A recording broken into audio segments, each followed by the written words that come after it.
We encourage you to do your own research. Enjoy the show.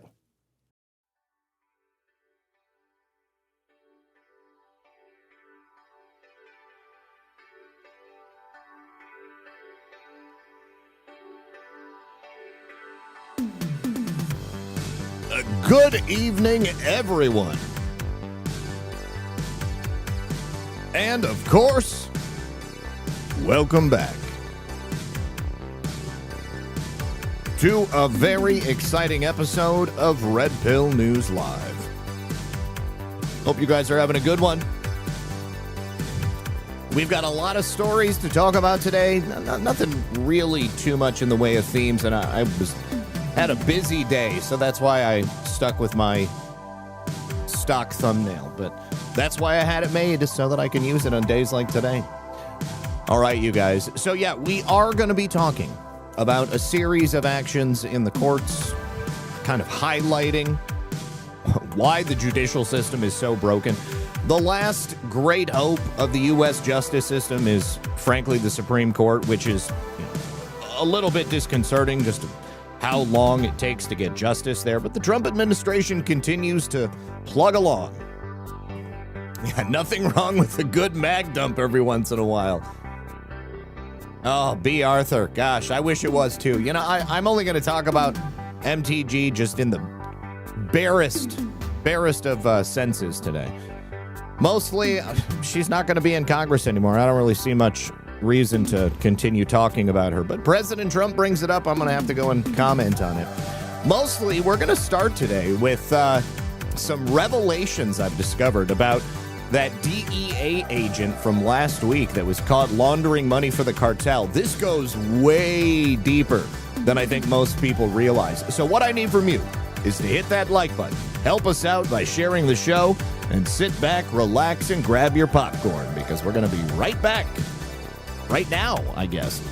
You know, I was going to segue into a sponsor, but I did want to mention I finally got in touch with Matt Rife. I had a couple of people who were emailing me. So he had mentioned one of the last times he was on the show that he was having some problems with the former employee, and that person had gotten into his system. He had hacked his accounts. He had hacked his phone.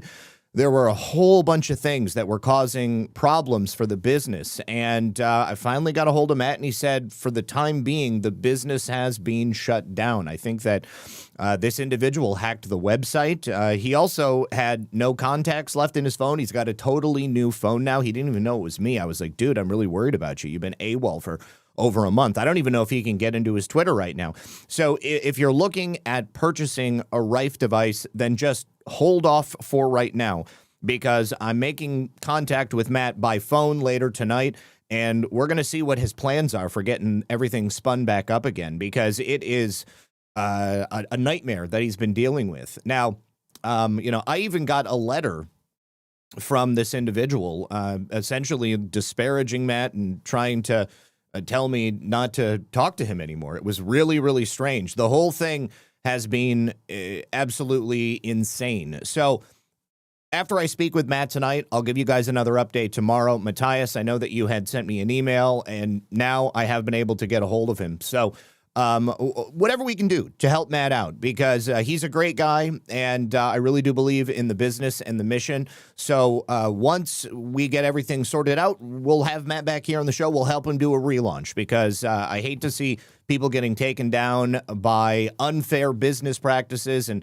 people who are jilted because they feel that they deserve more than they actually did. I think that it's awful, and it's happened to me before. I had a business partner one time who essentially screwed the business. He had used me because he didn't have any credit. I had good credit. And when the business got shut down, I got stuck with like $15,000 in debt.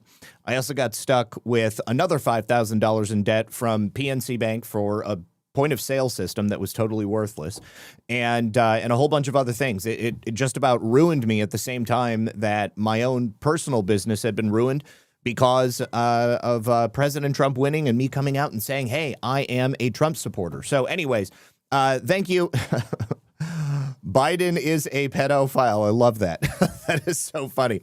All right, you guys. So one of my sponsors who is still accepting orders is my friends over at onenessdrops.com. Remember, they have a buy one, get one free sale all month.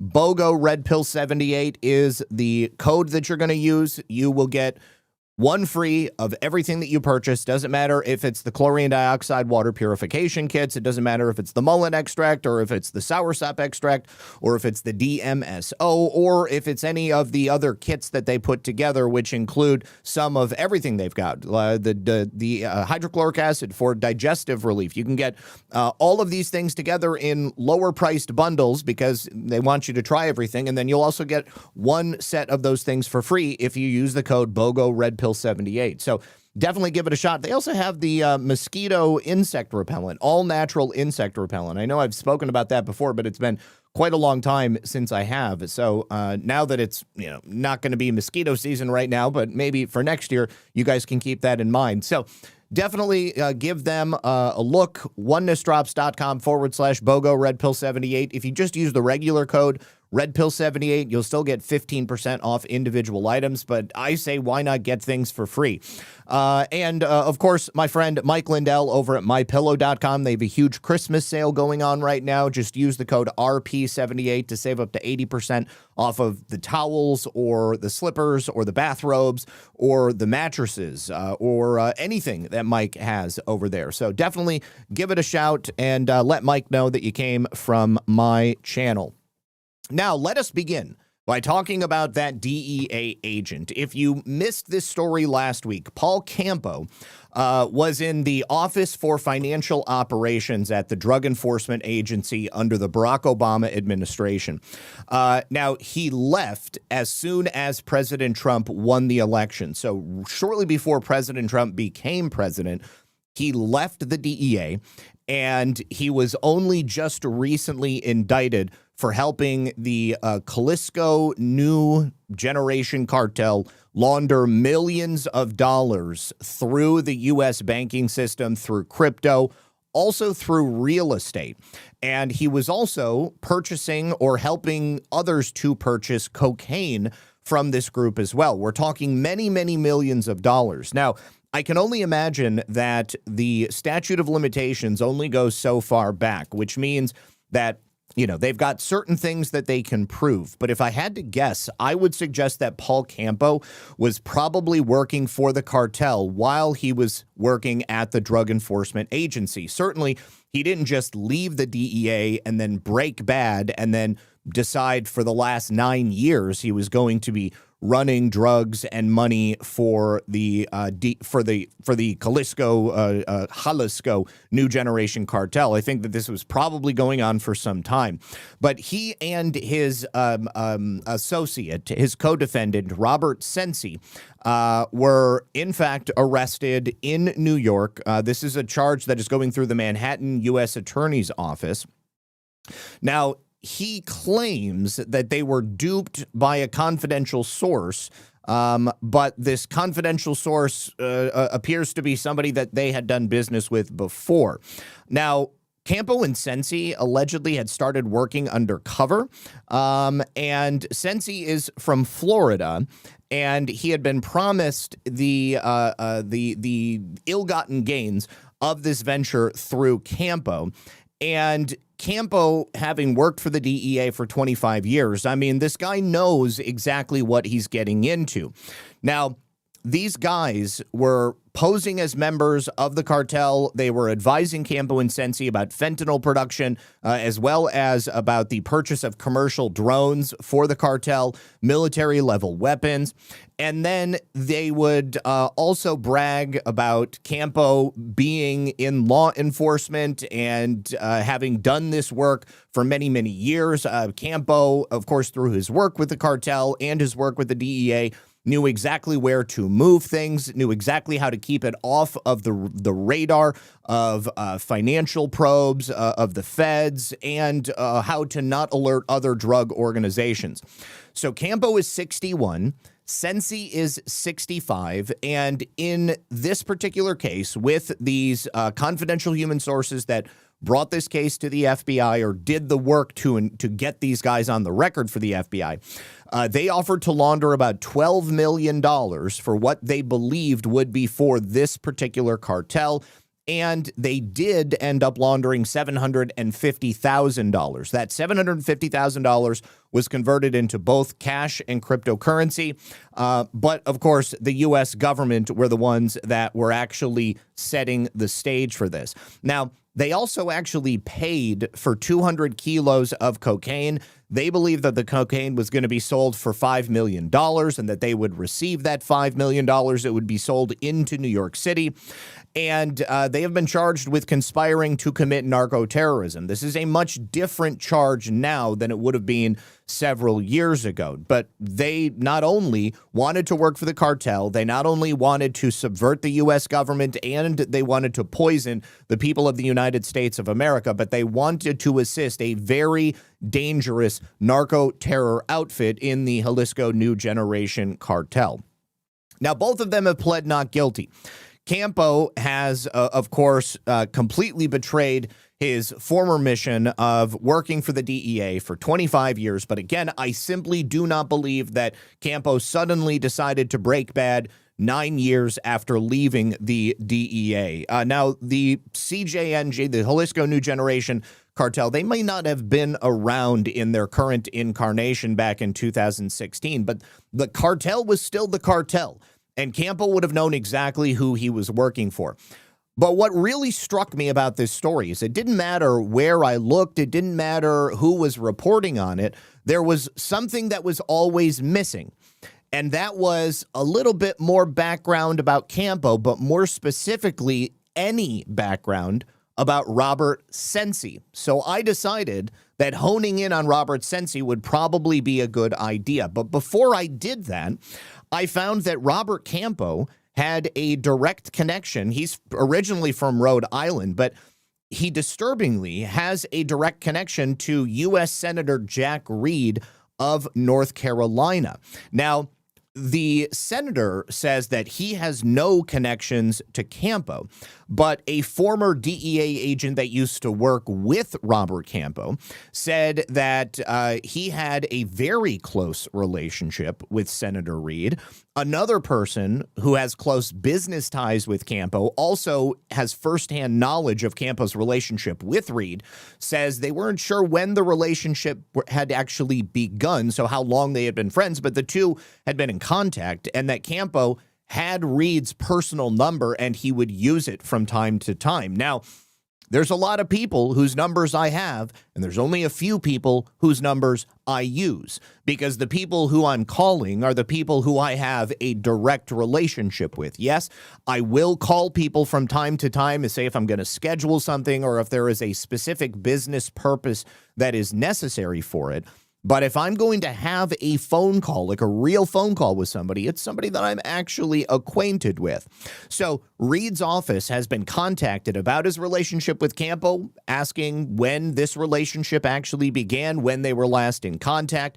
But the press secretary for Senator Reed wrote back to them and said, your sources are wrong. Senator Reed must be confused with somebody else. He does not remember who Campo is, and the records show that they only had a courtesy meeting over a decade ago. So the thing about it is that Campo's family still lives in Rhode Island, and one of his brothers is Stephen Campo. He's a developer in the area.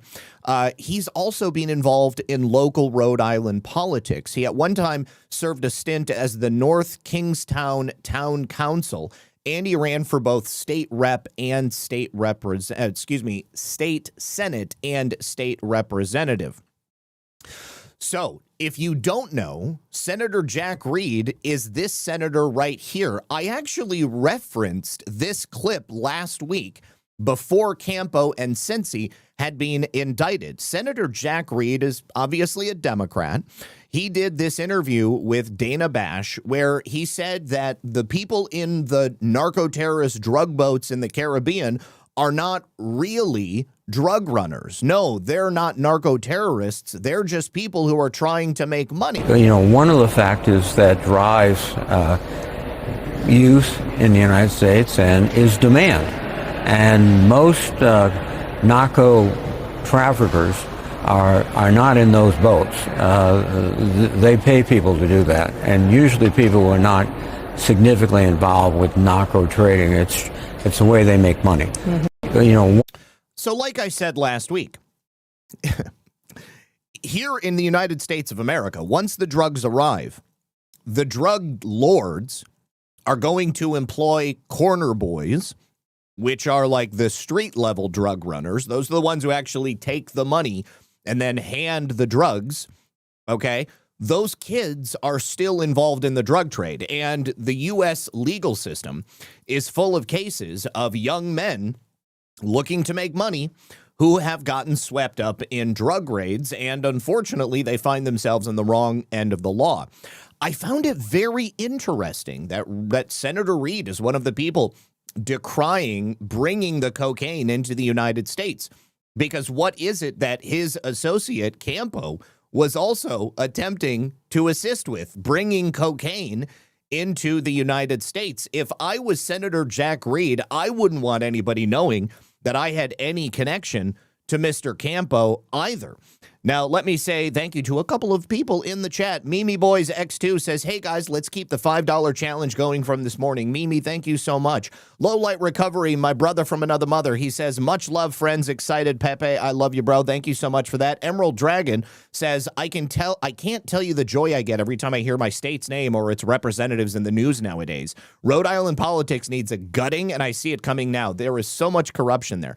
And Emerald Dragon says, P.S. Hi, Zach. You're the best, brother. Thank you so much. I really do appreciate it. Also, No Thanks Joe over on Pilled says, hey, Lisa and Zach, I hope you guys had a great weekend. I look forward to your upcoming reports for the week and all the new information coming out. God bless and be safe. Thank you, my friend. Filter Dog says, I know a number of friends and family that have benefited from Rife technology. I'm glad to hear that. And I look forward to speaking with Matt earlier or later on tonight.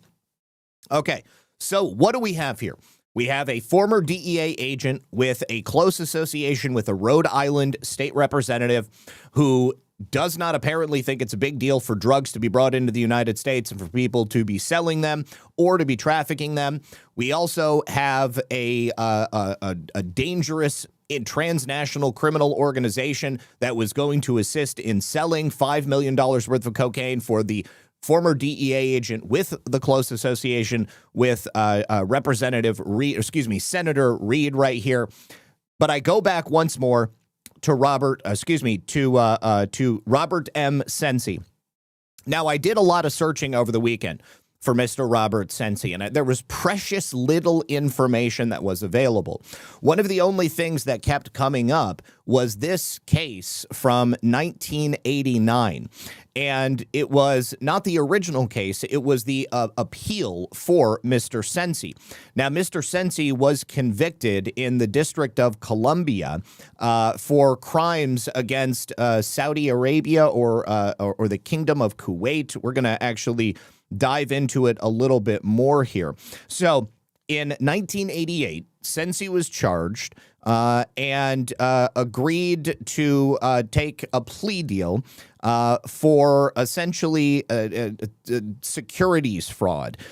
He was charged also in 2015 for the fraudulent transfer and unjust enrichment and constructive trust. So he was moving money around improperly.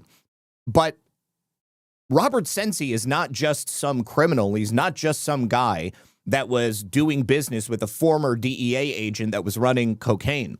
Robert Sensi is a lifelong spook with deep-seated ties to the Central Intelligence Agency, and he has big contacts in the Arab world. Now, it was Kuwait Airlines that he was essentially ripping off. So he was the regional sales manager for Kuwait Airlines in Washington, D.C. on August 14th, 1986.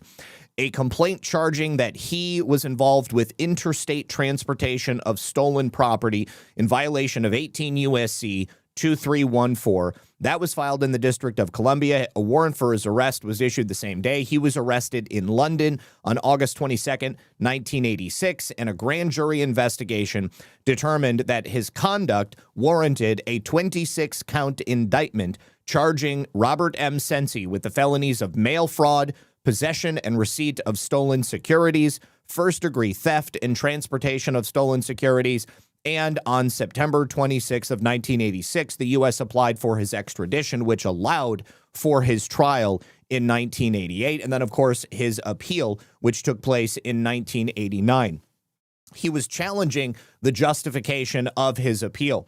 Now, what's really interesting is the website which has this wiki entry is WikiSpooks, wikispooks.com. Let me just pull up a new tab here, and let's go to wikispooks.com. All right, this website no longer works. It did work not that long ago, and Robert Sensi's entry on WikiSpooks worked very recently as well, as early as earlier this year. This website has been online since 2015, for like the last 10 years, all right? Now, I was able to get to this entry by going through the Wayback Machine, and I'm wondering how much longer this is going to remain up here. Because when I tell you that Robert Sensi has long-standing ties to the Central Intelligence Agency, that means that not only do we have a former DEA agent that is engaging in the trafficking of cocaine and working with the cartels, we also have a former Central Intelligence Agency individual that is doing the exact same thing. Now, give me just a second. They have thrown this article behind a paywall. Let's see.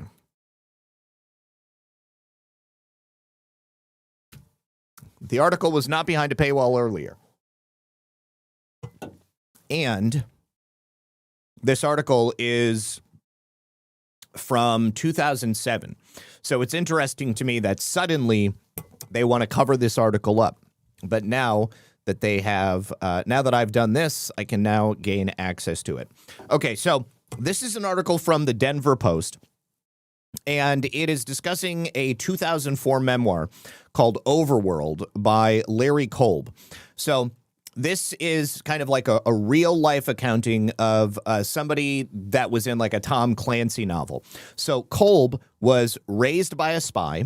He was trained by the spy master Miles Copeland, and he participated in all kinds of covert shenanigans, including the Iran-Contra affair. Now, it turns out that Robert Sensi was also involved in Iran-Contra. And in this article, he makes mention of Sensi and the work that he did. All right, so just jumping to the section with Robert Sensi. You know what? Hold on. Let me search. Oh, no, cancel.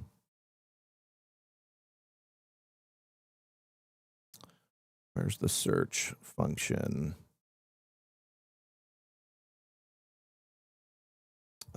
Shoot.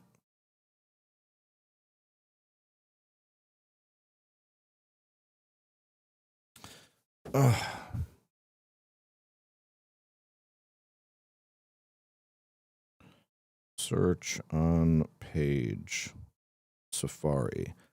Okay, so Command F. There we go. Command F. Okay. So Kolb, during the course of his work with the FBI and the CIA, he came across a number of Middle Eastern, well, he was in the Middle East, and he came across two suspects, Robert Sensi and Robert Hirschfeld. They were employees of the CIA under the direction of then Vice President George H.W. Bush. Sensi was introduced to Kolb as the chairman of the Ambassadors Club, which is somehow affiliated with Republicans abroad. Kolb met Hirschfeld in 1985 during the Lebanese Civil War when Muhammad Ali was working on behalf of the U.S. government to secure the release of hostages. And this group that Sensi was involved with, Republicans Abroad, was simply the public cover, the non-official cover for Robert Sensi and his job at the CIA. Now, during this time, Sensi would use this as a means to move back and forth. His job at Kuwaiti Airways was also likely an additional aspect of his cover at the Central Intelligence Agency. It would allow him to go back and forth to the Middle East, to London, wherever it was that he needed to go or where the CIA needed to send him. Now, here is the only photograph of Robert Sensi that I've been able to find anywhere on the internet. Robert Mario Sensi. So he was born November 22nd, 1950. And the U.S. Attorney's Office has, of course, in the Southern District of New York, is where the indictment against him and Paul Campo had come from. So this was an indictment that was originally unsealed on December 5th. I want to say we learned about this on the 6th. Now, the public records reveal that Mr. Sensi, as I said, is 75 years old. He lives down here in Boca Raton, Florida, and he's fairly well known as a former CIA operative. But as I've often said, you never really leave the Central Intelligence Agency, do you? And cocaine has long been one of those products that the Central Intelligence Agency uses. And we've seen a lot of attention from also another former CIA operative in the form of Senator Alyssa Slotkin, trying to stop the administration from engaging in the activity that they are in the Caribbean Ocean. So Sensi told a confidential source for the DEA, who was posing as that member of the CNJ, that he could help procure these commercial drones capable of carrying 6 kilograms of C4 explosives, which were enough to blow up the whole effing whatever, we don't know. Now, the Robert Sensi that we're talking about was in 1989 sentenced to 6 months in prison. What he stole from Kuwait Airways was $2.5 million. And he was also at that time, a asset of the Central Intelligence Agency.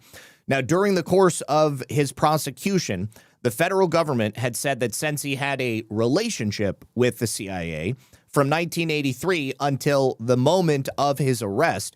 And the assistant U.S. attorney who prosecuted him, Theodore Schmanda, said these charges against Sensi were unrelated to his activities at the CIA. Obviously, we can't verify that one way or the other, but because this guy got caught, the CIA was not interested in claiming him at that moment. So not only was Sensi convicted of the securities fraud and the theft of the $2.5 million in the 80s, he was also convicted of mail fraud in the early 1990s. He was accused of defrauding the government, and the prosecutor said that Sensi had been engaged in a scheme to procure military-grade helicopters for a Middle Eastern country. That's exactly what he was attempting to do with the Jalisco New Generation Cartel in procuring these drones that would be able to carry C4 to do operations that would, undoubtedly help them in their mission to run more cocaine. Sensi's role at the CIA had led him to being treated as a credible witness in Ronald Reagan's administration and the October surprise. He negotiated the delay of Americans being released from Tehran until after the presidential campaign had ended for Jimmy Carter and Ronald Reagan had been elected. Journalist Craig Unger had asked Sensi about whether the October surprise was real, and he replied 100,000,000% before adding absolutely, unequivocally, you can print that. Mr. Sensi had been found liable for $325,000 as a result of the fraudulent transfers that he engaged in September of 2015. This was another scam that was found to be in operation by the United States Securities and Exchange Commission. There was a Hong Kong-based pyramid scheme that was targeting Asian and Latino communities. It was led by Temple City, California-based Phil Ming Zhu, and the World Capital Market Pyramid Scheme had tapped Sensi to help handle complaints about the receivership entity's Ponzi scheme from the authorities in Peru, Taiwan, and Dubai, so it was worldwide. This is from a successful complaint that was filed in the Central District of California, where Sensi was also found guilty. Sensi further claims that he used to work for the Central Intelligence Agency, and therefore he had contacts in all of these locations. Public records also show that Sensi, again from Boca Raton, Florida, had filed for bankruptcy in Florida in 2023. Public records for Stefano's consulting firm, Space Tau LLC, list his and his father's name and a shared registered address with that of Sensi's Seniors Global Asset Tracking Corp., which is affiliated with his LinkedIn profile. Mr. Sensi also filed suit against Penguin Publishing for the publication of America at Night, in which he happened to be a major subject. Mr. Kolb, the man that we were referencing in the last article, who was also raised in the Central Intelligence Agency as a family and was the son of a former CIA official, he claims that Kolb committed a felony by publishing a biography of Sensi in that book, which revealed his past undercover work for the CIA. The publishing of Robert Sensi's biographical information that Kolb claims CIA founder Miles Copeland gave him is a felony act. And that's very interesting that the founder of the Central Intelligence Agency gave Kolb the information about Sensi to include in the book. He also added Kolb claims that he knows for certain that Sensi is or was a CIA agent and knowingly published Sensi's bio on pages 25 and 26 in that book, America at Night. Sensi also claims that Kolb committed this felony by publishing his background. It's likely a reference to the 1982 Intelligence Identities Protection Act, which passed in response to a former CIA officer, Philip Agee, naming a myriad of station chiefs around the world through the magazine Covert Action Information Bulletin.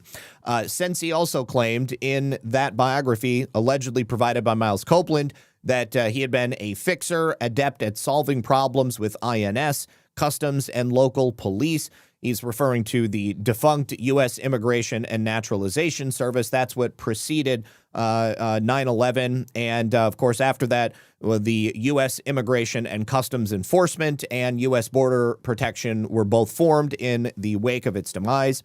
Now, this is the segment from the book that Sensi claimed was felonious, and he sued Kolb and he sued Penguin Publishing. Robert Mario Sensi, born November 22nd, 1953 in Blue Island, Illinois. Parents, Stephen and Francis Sensi. Two brothers, Ulysses and Edgar. No sister. He went through kindergarten to the 7th grade at St. Joaquin School in Chicago, grades 8 to 11, schools in Detroit, New York, and Rome. In Rome, he studied opera and Italian while living with his grandparents. By age 17, he had forsaken a future as an opera singer and was back in Illinois. 1968, he graduated from New Trier High School in Northfield, Illinois. He attended Fordham University in Chicago. He also obtained a bachelor's degree in political science from Loyola in 1970, just 2 years after he graduated from high school. His first job after college was as a repo man for CIT Financial Corp in Chicago. Within a few months, he moved on to positions as a tour guide and incentive sales director for Travel Headquarters, which was a travel agency in Chicago.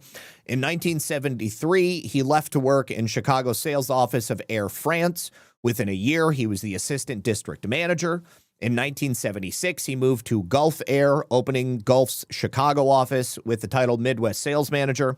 He developed a reputation among diplomats and other Arab VIPs as the guy who could get things done for them in Chicago. I would assume by the time he started working here, he was already working for the CIA because he just kind of rose up the ranks very, very quickly and suddenly makes a name for himself as a fixer.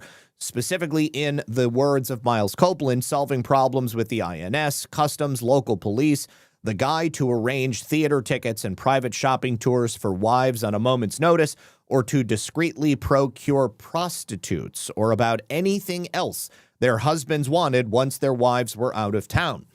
In 1977, he left Gulf Air and took a job in Washington at the office of Kuwaiti Airways. and there directly reported to the Kuwaiti ambassador and began performing services not only for the airline's VIP travelers, but also for the ambassador and visiting members of the Kuwaiti royal family. He excelled in obtaining visas, residency, and prestigious university enrollments, medical treatment, other dispensations for prominent Kuwaitis and their friends.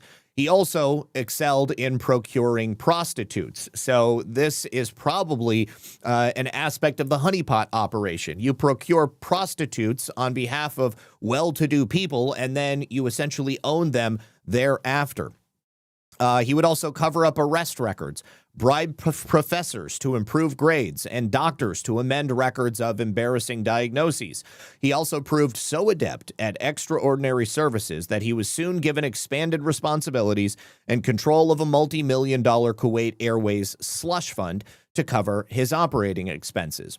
Also in 1977, Sensi met and befriended then relatively unknown frequent flyer Yasser Arafat, who was the chairman of the Palestinian Liberation Organization. He arranged Arafat's first U.S. media interviews, but then by then he was fluent in Italian, French, Spanish, English. He also learned Arabic and Farsi. With these special talents and high-level access to prominent Arabs, Sensi was talent-spotted and recruited by the CIA. He was ready to access DCI Casey and is a regular visitor to the White House in 1977. That's where he, of course, would become accustomed to meeting with people like George H.W. Bush. Guards there reported that they would wave Sensi through on sight without requiring credentials. He travels frequently to the Europe, Mid-East, West Africa, Latin America, fundraising role as a chairman for the Ambassadors Club in the Republicans Abroad Division of the Republican National Convention. Of course, at the entire time, he is working for the Central Intelligence Agency, and he allegedly worked for them up until 1986 when he is caught stealing $2.5 million out of that slush fund. I don't know what happened in the meantime, but for Robert Sensi to suddenly get wrapped up in a criminal case of that magnitude, it makes you think that somebody wanted this guy to go away because, of course, as we already have established, he was involved in the October surprise. He was working for George H.W. Bush while he was vice president of the United States. In 1986, you have to believe that George H.W. Bush is beginning to think about running for president, which he did in 1988. Perhaps he didn't want someone like Sensi to be offering him any sort of trouble while he was doing that. This is the kind of thing that happens when they decide to burn spies. They want to get them in trouble and they want to make them go away. If not, just remove them from the chessboard and kill them altogether. But Robert Sensi continued to do what he did after this, and he apparently continued to maintain his contacts and engage in criminal behavior. And here we are, 2025, Robert Sensi, former Central Intelligence Agency operative, goes into the drug running business with a former DEA agent working for the Jalisco New Generation cartel. I am really hoping that we get more from this particular story in terms of the Central Intelligence Agency angle, because it seems very fortuitous that this is coming up at the exact same moment that we have these operations going on in the Caribbean Sea, and we have CIA-connected members of Congress that are also trying to stop it from happening. But it is not going to stop, and we are not going to allow, be it the Central Intelligence Agency or members of the American public or members of these transnational criminal terrorist organizations, to engage in drug trafficking and bring poison in to the United States of America. All right, so very, very interesting story. And I didn't even mention this, but I go back to what I said at the beginning of the show. Nobody seems to be talking about Robert Sensi. And I think that the reason is because his connection to the Central Intelligence Agency and everything we've established throughout the years of the Central Intelligence Agency's connections to drug running, be it in Mena, Arkansas, be it in Los Angeles, be it in Miami, wherever it is, the CIA happens to be there. All right. Now, before we move on to the next story, I have a very brief word from our friends at the Chicago Steak Company and Rumble. You guys, I love steak. And Lisa is always asking, what do you want for Christmas? What do you want for your birthday? I don't know what to answer. But what do you give somebody who already has everything? Well, in my opinion, you give them the sound of a perfect sear. So head on over to mychicagosteak.com/rumble. That code is Rumble, and the Chicago Steak Company is a beautiful, beautiful outfit. Top 2% of beef in America. USDA prime and premium Angus, hand cut by master butchers. It's the kind of marbling that hits a hot pan and it just fills the whole house with that beautiful smell, that buttery meat goodness. You know exactly what I'm talking about if you're a meat connoisseur. Spend $229 on any holiday order, and your gift is going to arrive at your loved one's door with 6 free petite ribeyes, plus you're going to get free shipping. That is $240 in premium steak, absolutely free, on top of whatever you got them for Christmas. Then you've got the unboxing. A black and gold gift box worth unwrapping, packed in dry ice.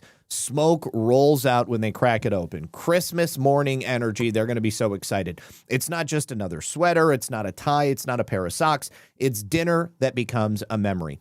So visit mychicagosteak.com/rumble. Once again, the code is RUMBLE. You're going to get free shipping and 6 free ribeyes when you use that code at mychicagosteak.com/rumble. Thank you very, very much to My Chicago Steak and Rumble as well. All right, let me say thank you to Lukester777. He says, love you, Zach and Lisa. Thank you so much, Lukester. I appreciate it. Thank you very much for the support today, you guys. Really do appreciate it. Hope you all had a great weekend, and I hope that you are ready to roll into the next portion of today's show. Let me actually, I've already got this bookmarked. Okay, I want to be able to reference it.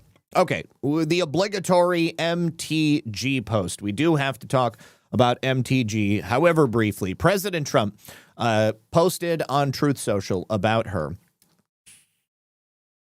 early this morning. Not too early, but early enough.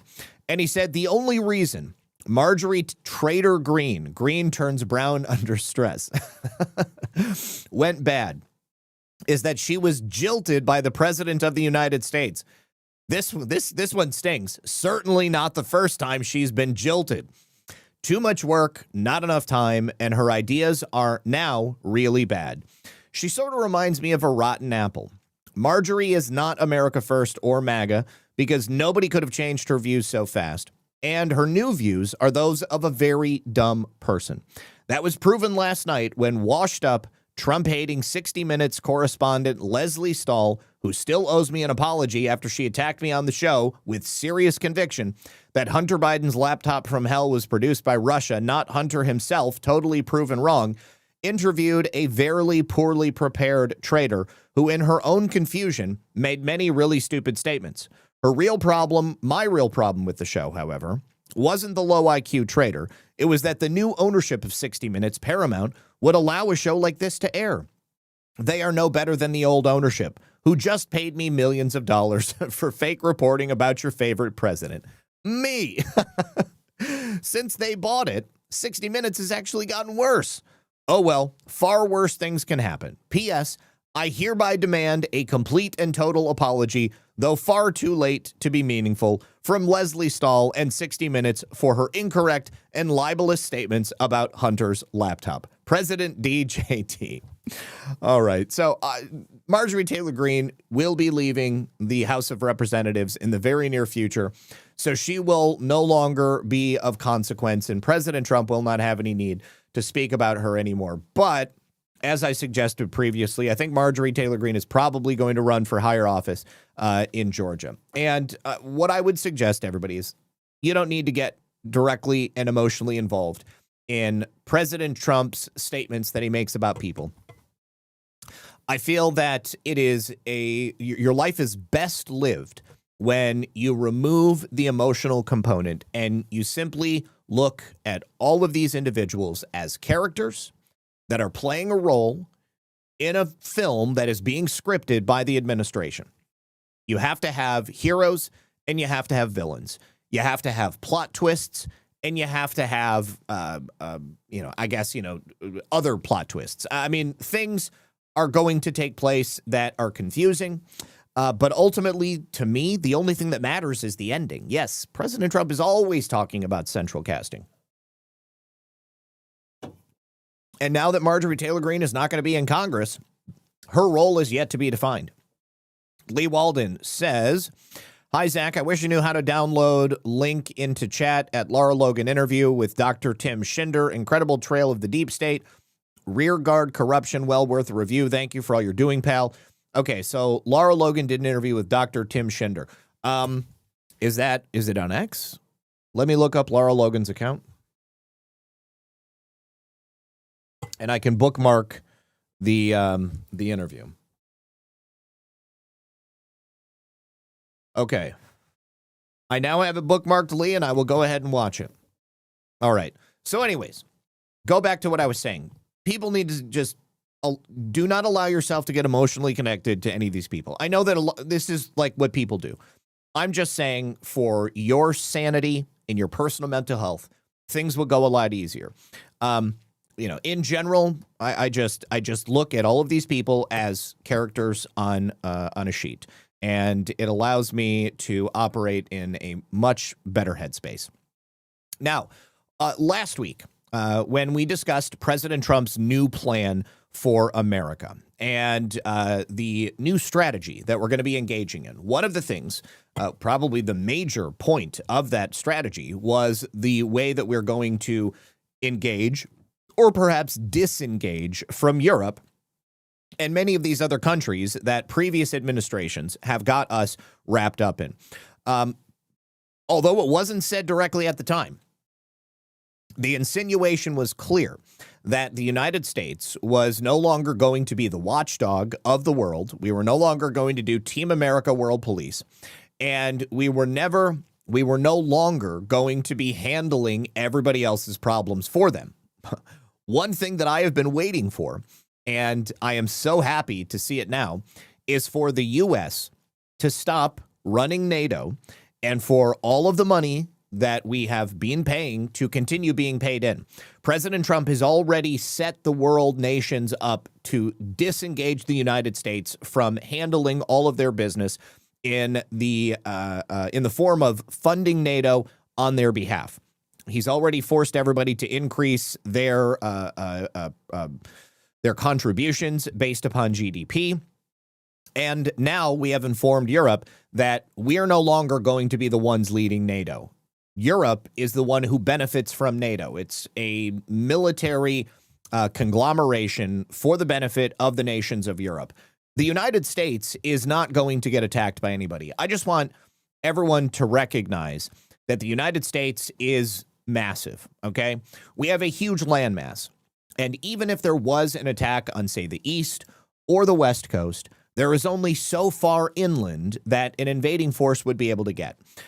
The vast majority of the landmass of the United States of America would be well protected, and we would never allow another nation to overtake us. It simply is implausible that it would ever happen, and it's even more implausible that anybody would think they could try.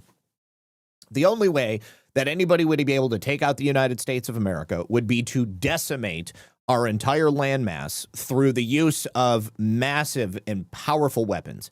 And if that were to happen, the United States would respond in kind. And their nations are much smaller than ours. They would be wiped off the map before we even had to blink. So that's simply not going to take place. So the United States has been putting up our money to protect all of these nations in Europe, ostensibly from Russia. Russia doesn't want to get into a war or squabbles with all of these other nations.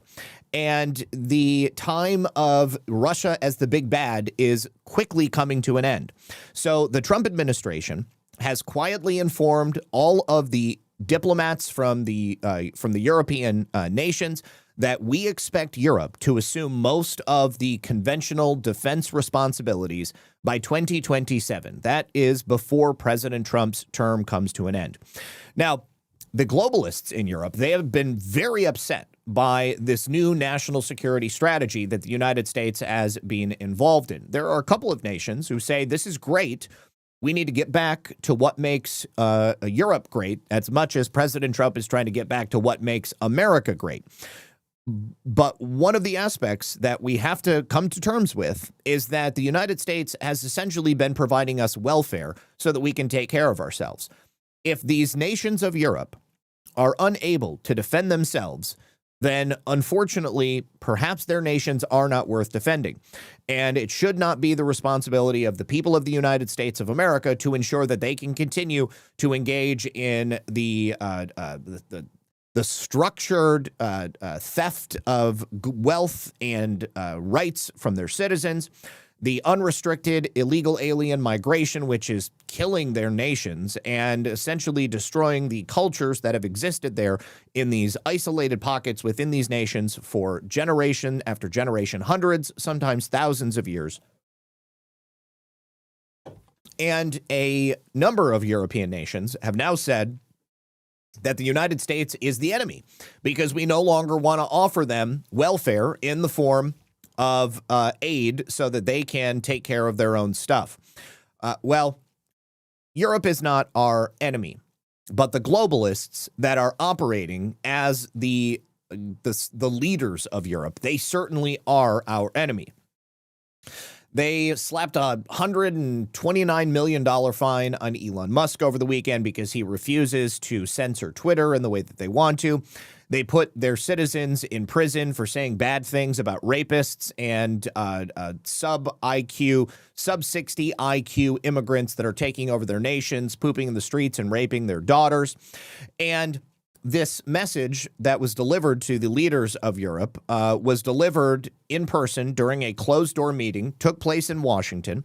And the Pentagon said, as it stands right now, our participation in NATO coordination structures is going to be scaled back significantly because for many decades, Europe has entirely relied on the military might of the United States so that they can maintain their unity and protect it not only from Russia, but, any other outside threat.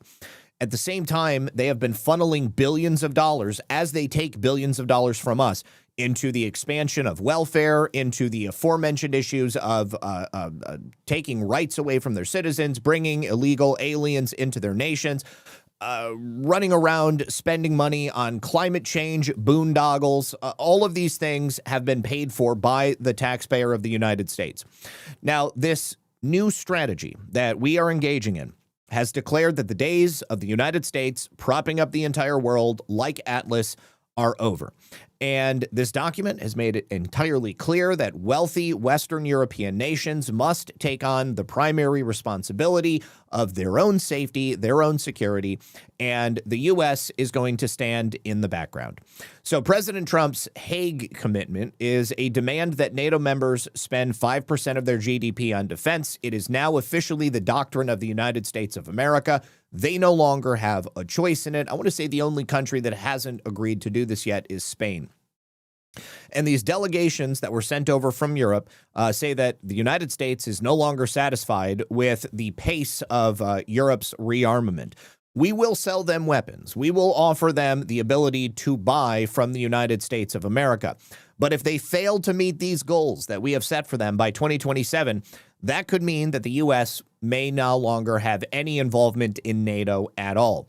Now, also going on record over the weekend, Scott Paine made that statement that I just did, that we would sell the nations of Europe weapons, but we are not going to war for them, which means that Article 5 is essentially dead. The Charter of the United Nations states, of NATO states that, an attack on one is an attack on all. And if they invoke Article 5, then every nation that is part of NATO has to get involved. And this has been one of the top things on people's minds as this war between Ukraine and Russia has dragged on. And it's, one of the reasons that a lot of people were very nervous that NATO was going to admit Ukraine as a member, because that would automatically trigger Article 5, and then everybody would have to go to war with Russia. The United States has said unequivocally that is not going to happen. We are not going to fight your battles. So that's a really, really big change in United States foreign policy.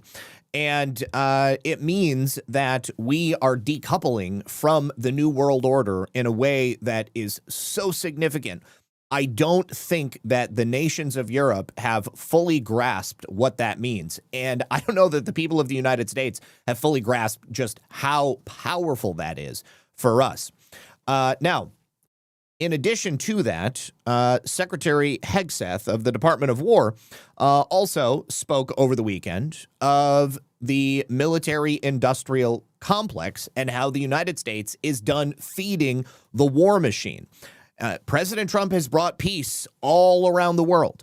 President Trump has ended 8 or 9 conflicts around the world. We're still in flux when it comes to Russia and Ukraine, but we're getting closer every single day. The military-industrial complex has, for many people, been one of the biggest boogeymen out there. If you're not afraid of Russia, you're afraid of the military-industrial complex bringing us forever into forever wars and dragging the sons and daughters of American patriots out onto the battlefield to die so that people like the Rothschilds can make billions and billions and billions of dollars. And you might want to add into that the leaders of European nations who also ask us to come die for them through the NATO Charter. Take a listen. The War Department will not be distracted by democracy building, interventionism, undefined wars, regime change, climate change, woke moralizing, and feckless nation building. We will instead put our nation's practical, concrete interests first. We will deter war. We will advance our interests. We will defend our people. Peace is our goal. And in service of that objective, we will always be ready to fight and win decisively if called upon. The War Department will not be distracted by... Yes, Hazel Kitty, I absolutely agree with you. It is a form of satanic sacrifice. When the leaders of these different countries, who are all part of the satanic globalist New World Order, when they send their citizens out onto the battlefield to die, they are 100% reveling in the coalescence of soul energy, the pain and suffering, the blood that soaks into the ground. They love it. And not only that, but they get fantastically wealthy. Every single time a war breaks out and they have to sell weapons. And then, of course, they also have to train bodies. They have to outfit those bodies.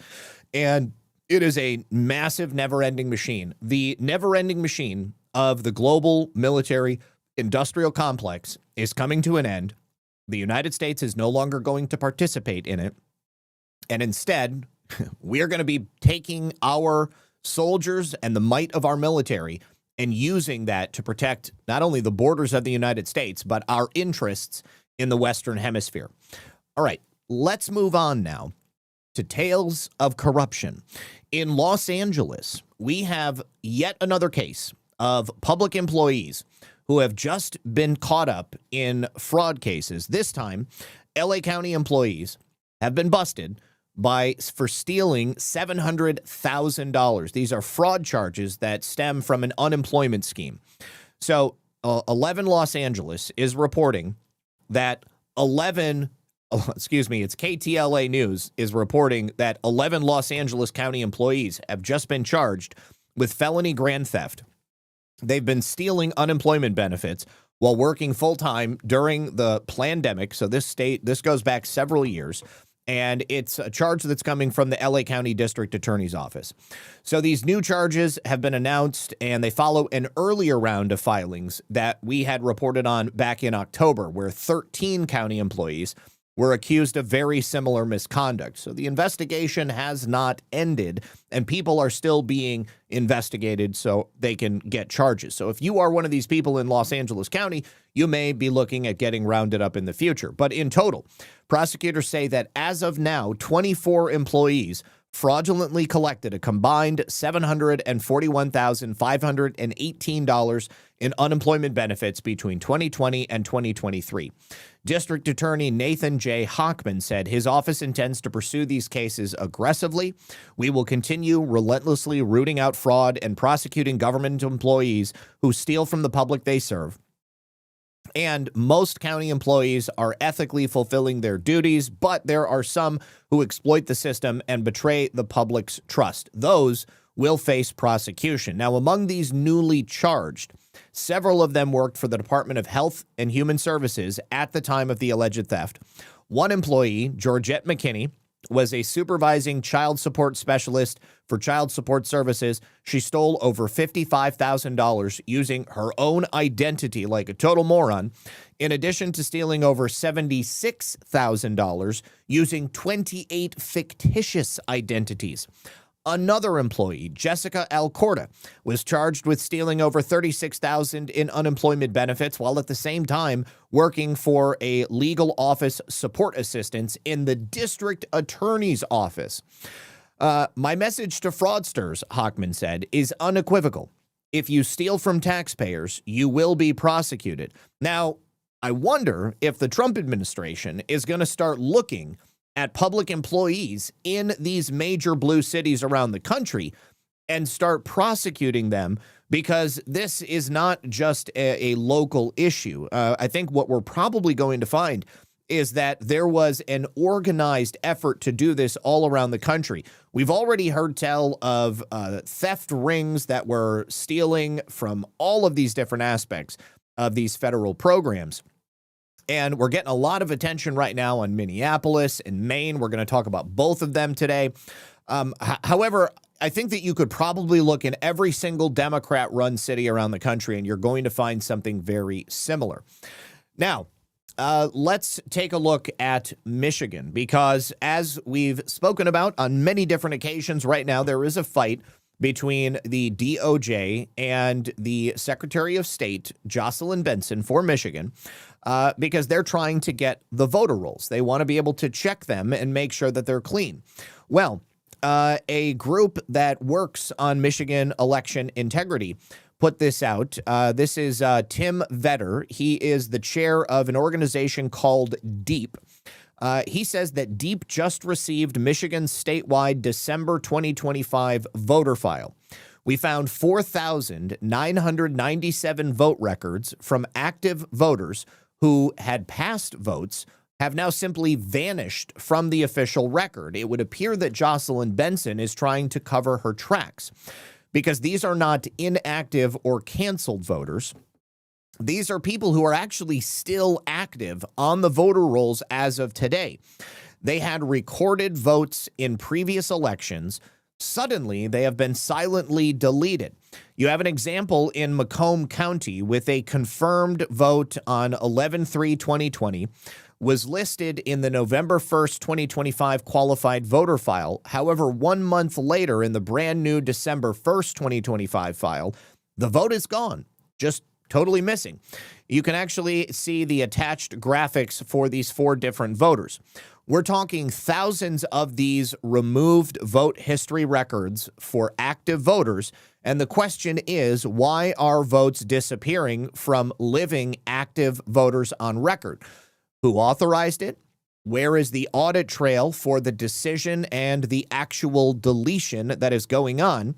He says Michigan's Secretary of State Jocelyn Benson has questions to answer. Dana Nessel, are you going to investigate? I've been reporting this same crap for years. How can we trust an audit and an election system that cannot properly manage or retain its own voter election records? So here is an example. What happened to this voter's 11/3/2020 vote history record? They actually voted. They were on record previously, but now suddenly their information is missing. We have another one from November 5th, 2024. They voted in Wayne County in Detroit, and their information is mysteriously missing. Another voter file from November 5th of 2024, also now missing. And another one we see here in Colfax Township in Benzie County, also simply missing. Something very strange is happening in Michigan, and the fact that it's happening right now at the time that there is an ongoing court battle taking place between the Department of Justice and the state of Michigan, this is a major, major issue. And I can only hope that the Department of Justice is aware that this is happening. This is what a vote history record should be. Notice you've got no deletion date or deleted by fields. Election records should be archived by election dates that are over 15 years old. 5 years is actually the minimum retention by law. So in the case of all 4 of these deleted records right here, whomever it was that deleted these state of Michigan voter records, they have violated federal law. Harmeet Dillon, Department of Justice, I sure hope that you are taking note. I'm sure that they are. And I don't mean to sound as if I am taunting them, because I'm not. I think that they are paying attention. And I think that Michigan is in for a world of hurt. And Jocelyn Benson herself, more specifically, is going to be in the most trouble. Now let's take a look at the case of the January 6th pipe bomber that we learned about last week. Now, you probably remember Carlin Younger.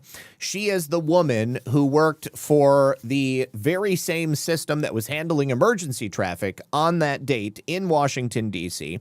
She's also the same woman who found the first pipe bomb near the Republican National Committee building on January 6th. Chairman Barry Loudermilk of the new Select Subcommittee on January 6th is requesting that Miss Younger come in for some testimony before the Oversight Committee. And, of course, they want to talk to her because her story has changed slightly over the years.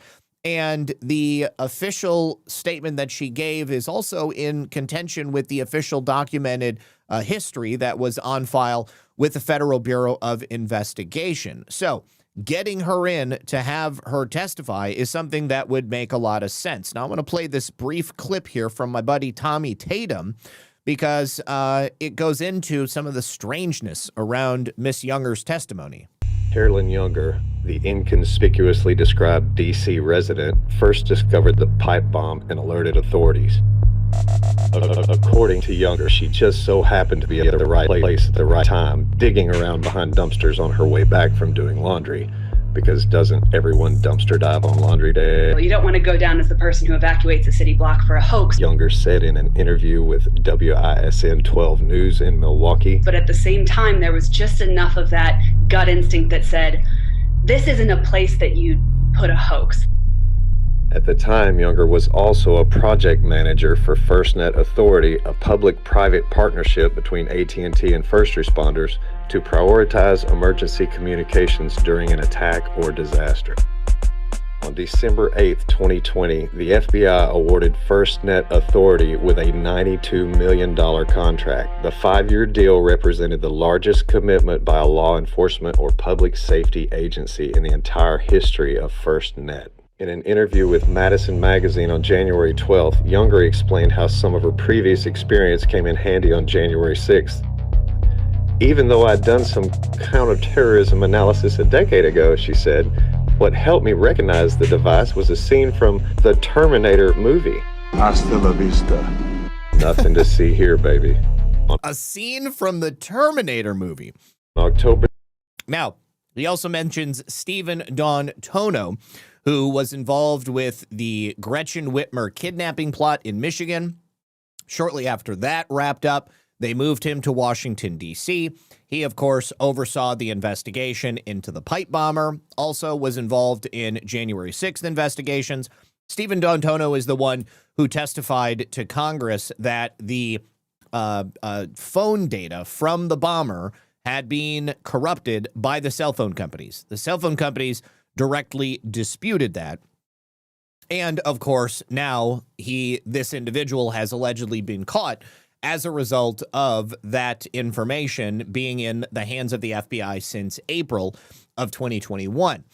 Now, we also have an apology that has I've been waiting for from Jake Tapper because he had identified Brian Cole Jr. as a 30-year-old white man from the D.C. suburbs. And let's go ahead and just watch. Oh, well, hold on just a second. I will make sure that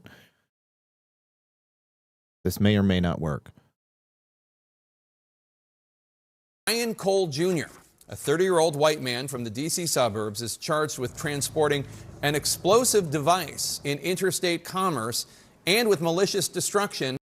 as we know, Brian Cole Jr. is not a white man. A lot of people called him out right after he had said it. And Jake Tapper, of course, had to come back on the air and say yesterday, minutes before we showed you the suspect's photo, I mistakenly said that the suspect was white. Obviously, as the photo revealed, he's black. Apologies for that mistake.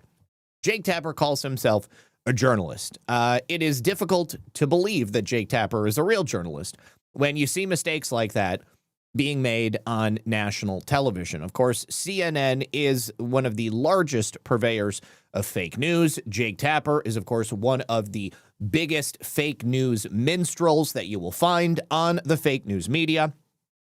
And it is difficult to believe that Jake Tapper made that mistake without understanding the gravity of it. I don't think anybody told Jake Tapper to say that he was a white man. Maybe they did. Maybe I'm being naive here. But it was just minutes later that Jake Tapper showed a photograph of Brian Cole Jr. on television, and it was obvious that he was not black. He didn't correct it at that time. He waited for a day so that there could be some controversy and also confusion out there on the internet. Now, another fake news narrative that has been completely dismantled was the idea that Brian Cole Jr. was a Trump supporter. That was reported last week, also by fake news media sources. Shortly after that report began to circulate, Brian Cole Jr.'s family came out and said Brian Cole Jr. is not a Trump supporter. He has never been a Trump supporter. He is also not somebody who believes that Donald Trump had the election stolen from him. Now, another big update in the case of Brian Cole Jr. is who will be prosecuting him. That is Jocelyn Ballentine. Jocelyn Ballentine is interesting because she was also the lead attorney that was assigned to taking down the Proud Boys.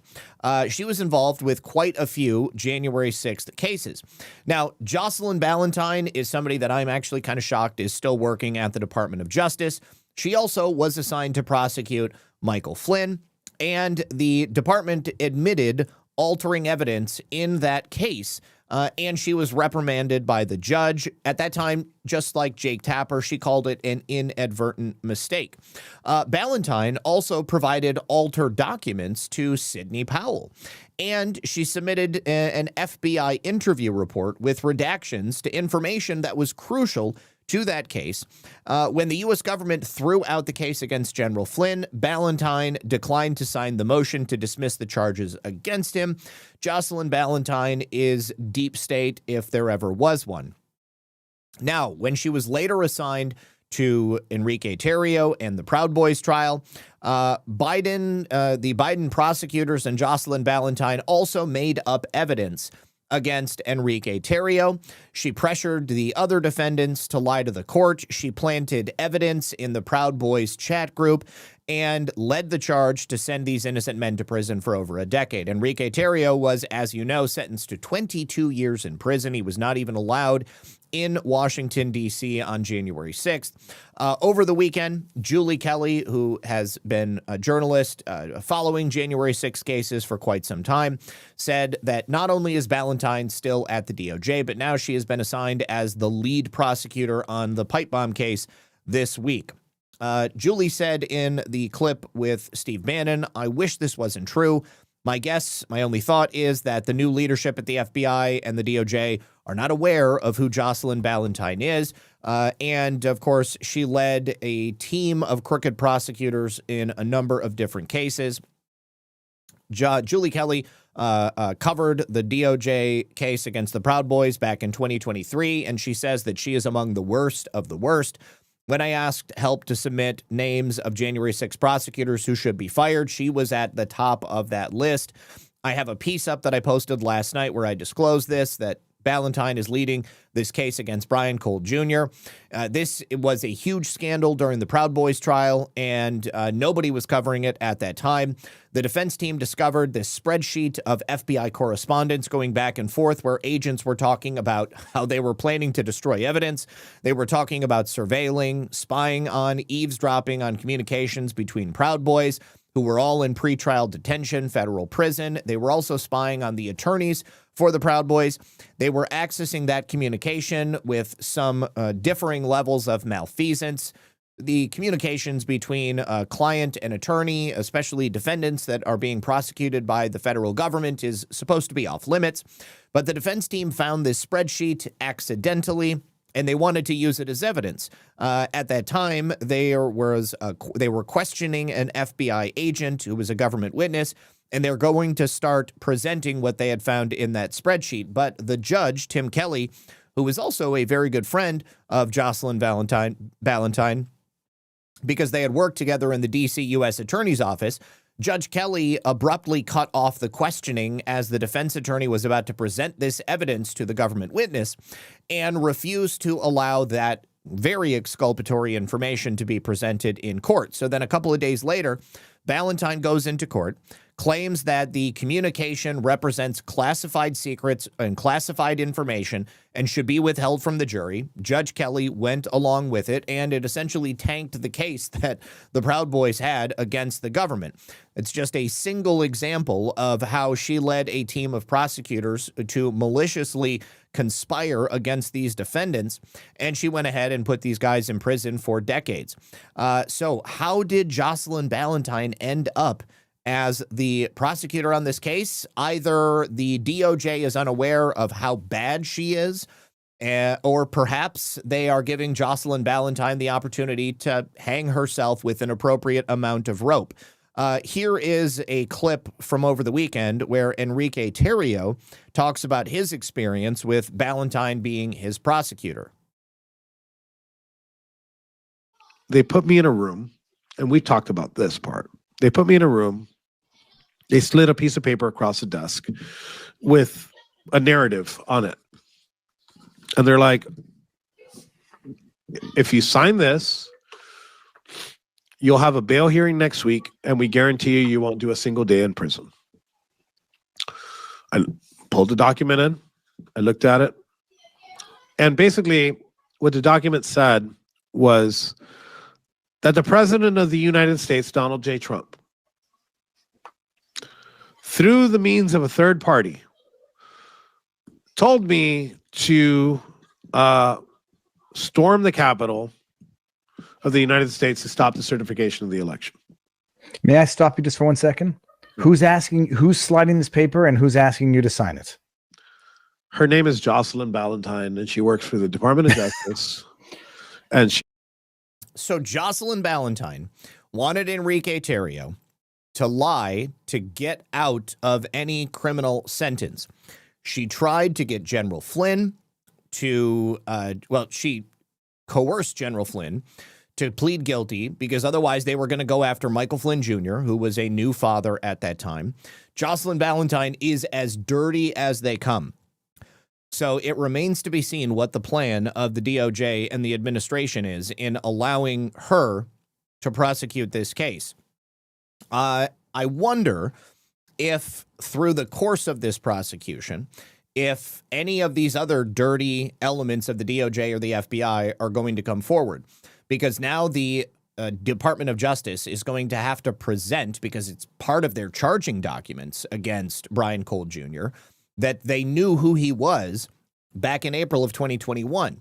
And as I said earlier, Steve D'Antonio testified to Congress, which was a lie, that the cell phone data had been corrupted by the cell phone companies. And because of that, they couldn't use it to identify anybody at all. But now everything is in direct conflict with one another. I don't think that the current DOJ is lying about the fact that they knew who this kid was back in 2021. What it appears is that D'Antonio and the former administration were involved in a large-scale cover-up. And if Kash Patel is to be held to his word, then people like D'Antonio and the others who covered this up, they're going to be held to account, and they're going to have charges brought against them. It remains to be seen what that's going to look like, but we'll have to wait until that happens. All right, real briefly before we continue, I have a quick message from Rumble. You guys, we got to be clear. Cryptocurrency is no longer emerging. It's here, and it's here to stay. And this latest move cements that reality in the biggest way yet. Trump Media Group just inked a massive $6.4 billion deal with Crypto.com. They are the world's top crypto platform. They're teaming up to scoop up $6.4 billion in CRO, the powerhouse token that fuels fast, low-fee DeFi, staking rewards, and real-world perks like cashback on everything you spend to launch America's first CRO treasury. And when it's done, the new company will be the biggest CRO holder out there. If you want in on the action, head on over to Crypto.com today and grab some CRO, and let's make crypto great again. You can use the QR code or the link that you see in the chat or below the video. Thank you very much to Rumble and Crypto.com. All right, now, like I said in the introduction, the judicial system of the United States of America seems to be hopelessly broken. I think that Jocelyn Valentine underscores that, and many of the other corrupt individuals that we've spoken about and that we speak about every time we get the opportunity, they make this so painfully obvious. What happened with Letitia James in the last grand jury, what happened with the decision to drop the charges against James and Comey by that Democrat-appointed judge, and this case here in Portland, where a white man was stabbed by a black man. The black man did it 100%. There is no disputing it. But because Gary Edwards, 43, was a black man, and the white man who was stabbed by him called him a racial epithet, the jurors found him not guilty. That's right. Gregory Howard Jr., the 43-year-old man who was stabbed by Gary Edwards, shouted the N-word after Gary Edwards stabbed him in the shoulder. The stabbing occurred on Northwest 5th Street on July 7th of this year. There is no audio of Howard hurling this racial slur, but the lawyer for Edwards told the jury that the victim shouted the N-word at his client. And I have to be honest, if I got stabbed in the shoulder randomly by some dude on the street, I really don't know what I would shout. Police body cam later picked up Howard making this slur after police and other law enforcement arrived, and Edwards testified that Howard shouted the N-word at him before the attack, even though there's no evidence to suggest that. Edwards has prior convictions for second-degree assault, and he was acquitted by this jury on October 31st. So now it's okay to stab people in America if you say that they said a bad word to you after you stab them. Both of these guys are homeless. Neither of them is particularly blameless. They both have lengthy rap sheets. There are transit cameras that show that Edwards, the stabber, approached Howard, the victim. He was sitting on a bench, and he approached him from behind with the knife in his hand. So it's clear that he had every intention to stab him. As soon as Howard sees Edwards, he jumps up and he starts pushing him, and then the pair briefly scuffle against a wall before Edwards stabs Howard in the shoulder. You've got no audio in the video, but the defense attorney told the jury that the client was approaching Howard to see if he would trade his knife for cigarettes. It was totally blameless, had nothing to do with the fact that this homeless guy was hoping to attack another homeless guy in the hopes of maybe stealing whatever he had. I want to see if we've got video that has been released. So this is some local reporting after the fact, it would appear. Hold on. Got to get past this real quick. Now know the name of the person arrested for a stabbing in downtown Portland that injured a person. Today, police announced that 42-year-old Gary Omar Edwards was arrested on assault charges. It stems from a stabbing that happened on Northwest 5th Street just after 9:30 yesterday morning. Police say a person was stabbed in the shoulder area and went to the hospital with serious injuries. Edwards was arrested by the Central Bike Squad. There's no word on the stabbing victim's condition. So pretty distressing when you can get off simply by this type of thing happening.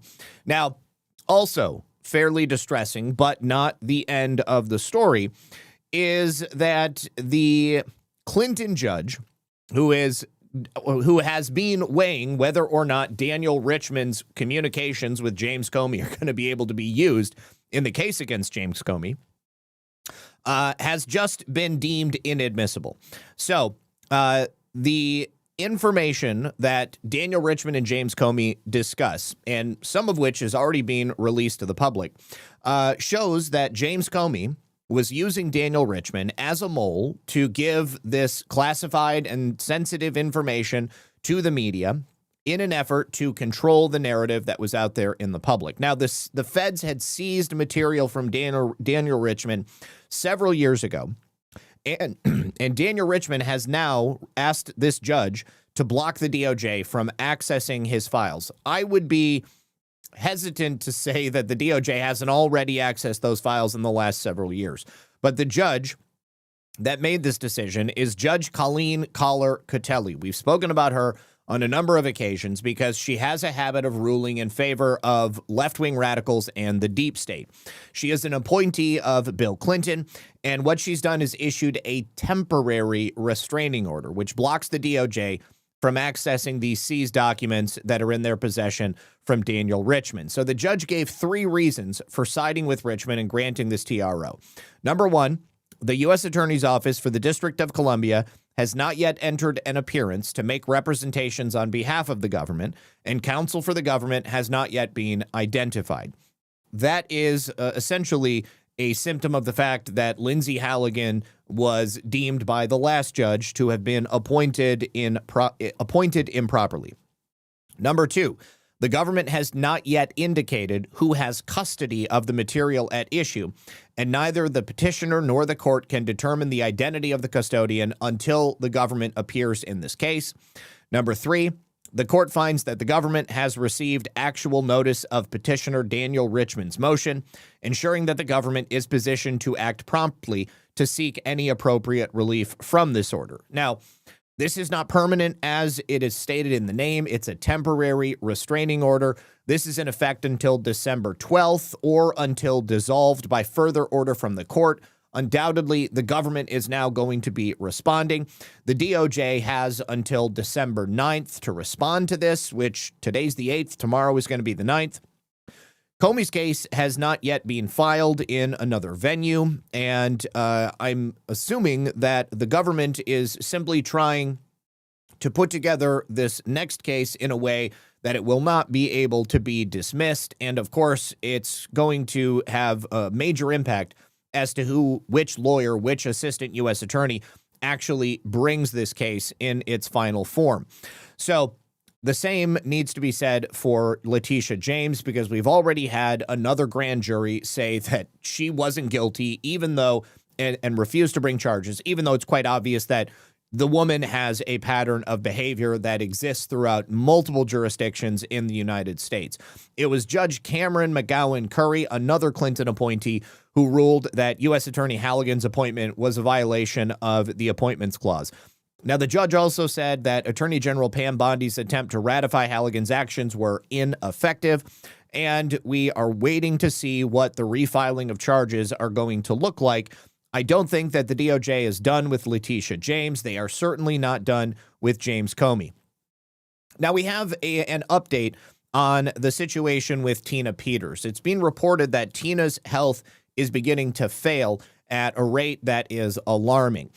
Peter Tickton, friend of the channel and a friend of the president, has just filed a 9-page document which is requesting a presidential pardon for Tina Peters for her complying with federal election records retention law that the state of Colorado has countermanded and criminalized to hide their own federal election crimes. In this document, Peter goes into quite exhaustive detail about Dominion voting systems and the election records that Colorado was mandated to keep by law, and that Tina's efforts were all in service of making sure that those documents would not be deleted. Of course, the federal government has not yet responded to this. I can only hope that they are planning to bring charges against Jenna Griswold for her actions, because without Jenna Griswold's actions, Tina Peters would never have had charges brought against her by the state of Colorado. The only thing that I think will get Tina Peters out of prison is for charges to be brought against somebody else and for Tina to be recognized as a whistleblower and a source of information for the federal government so that she can testify. We'll see what happens. Keep Tina in your prayers because she is obviously up against a major, major hurdle with the government of Colorado obviously not being willing to bend in any way. Thank you to Judy the Lady Pug for the cookie. Thank you also to Seanjo, who says remove troops from Germany and keep combat divisions in Poland and Hungary.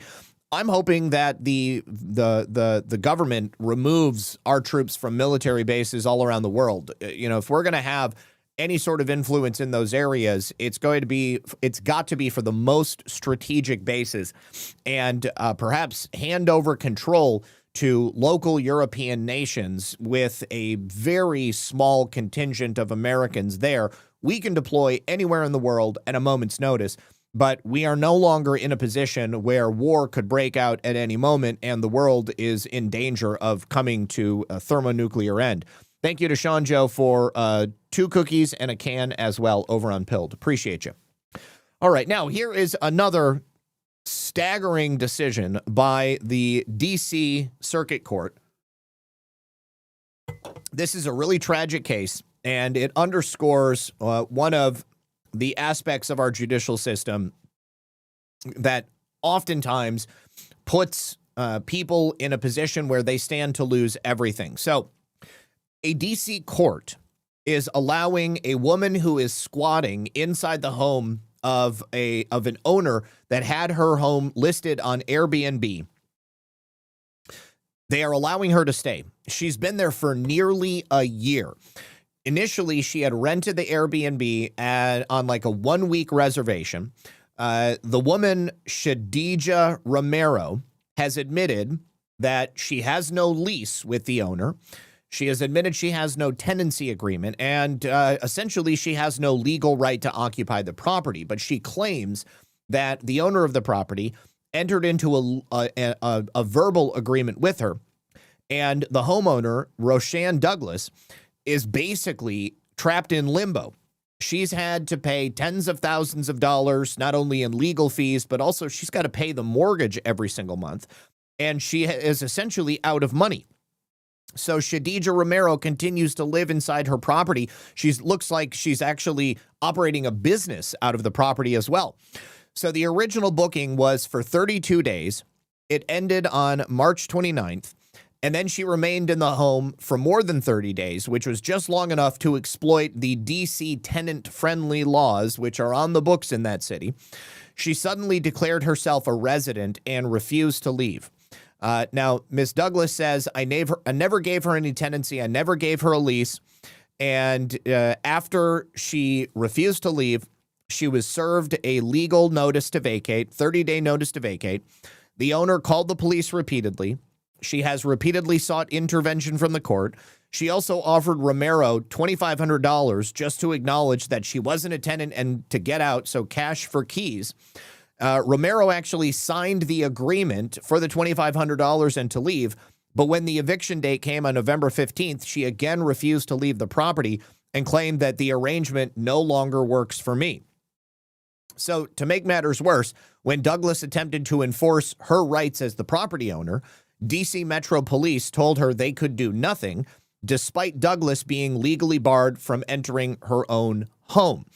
So let's go ahead and look at this local report, which is so sad. And what it appears is that Miss Douglas is probably going to end up in foreclosure.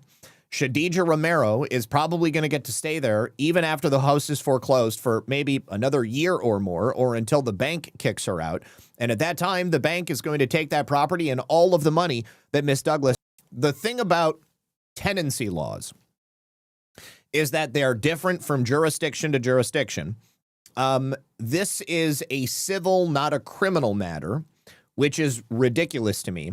The police cannot come and arrest you because you refuse to get out of somebody's house if you claim that, if you're a squatter, basically. Squatters have the rights, unfortunately, in many of these jurisdictions. Some judges are going to handle it differently, but it appears that in Washington, D.C., they don't care about the true owners of the home, and they give home. Felicia, you have a... Yeah, it should be counted as theft. People should get arrested for this. That She got the squatter out. She closed the house, changed the locks, boarded the windows, and this woman called the police, and the police helped her get back into the house. $F a month she is paying. Money just going down. She gets to stay. She gets to stay, and this woman loses everything.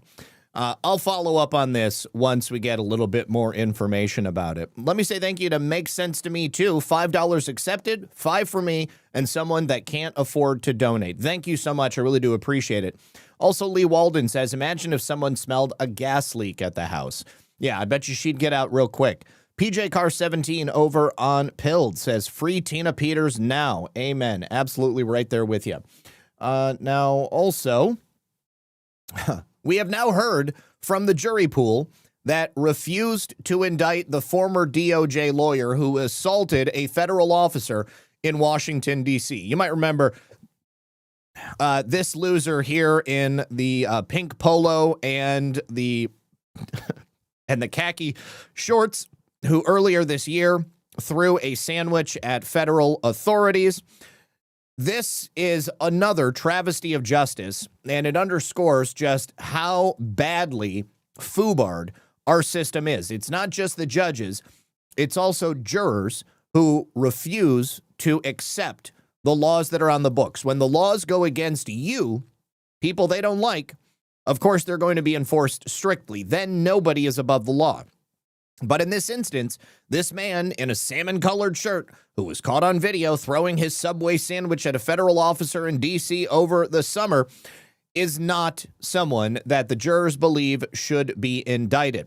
So they refused to indict Mr. Dunn, Charles Dunn, Sean Charles Dunn, a DOJ trial attorney at the time that he threw the sandwich, and ultimately they found him not guilty. Now, initially, the federal government was attempting to bring felony charges. The jury would not convict, or they would not indict on felony charges. So the DOJ downgraded his charge to a misdemeanor and then went to trial. But even then, the D.C. grand jury ultimately found Dunn not guilty.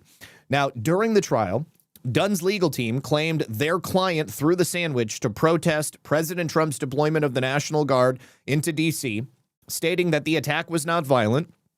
Dunn amplified that assertion in a statement following the not guilty verdict. He said, I believe I was protecting the rights of immigrants. And let us not forget that the Great Seal of the United States says e pluribus unum.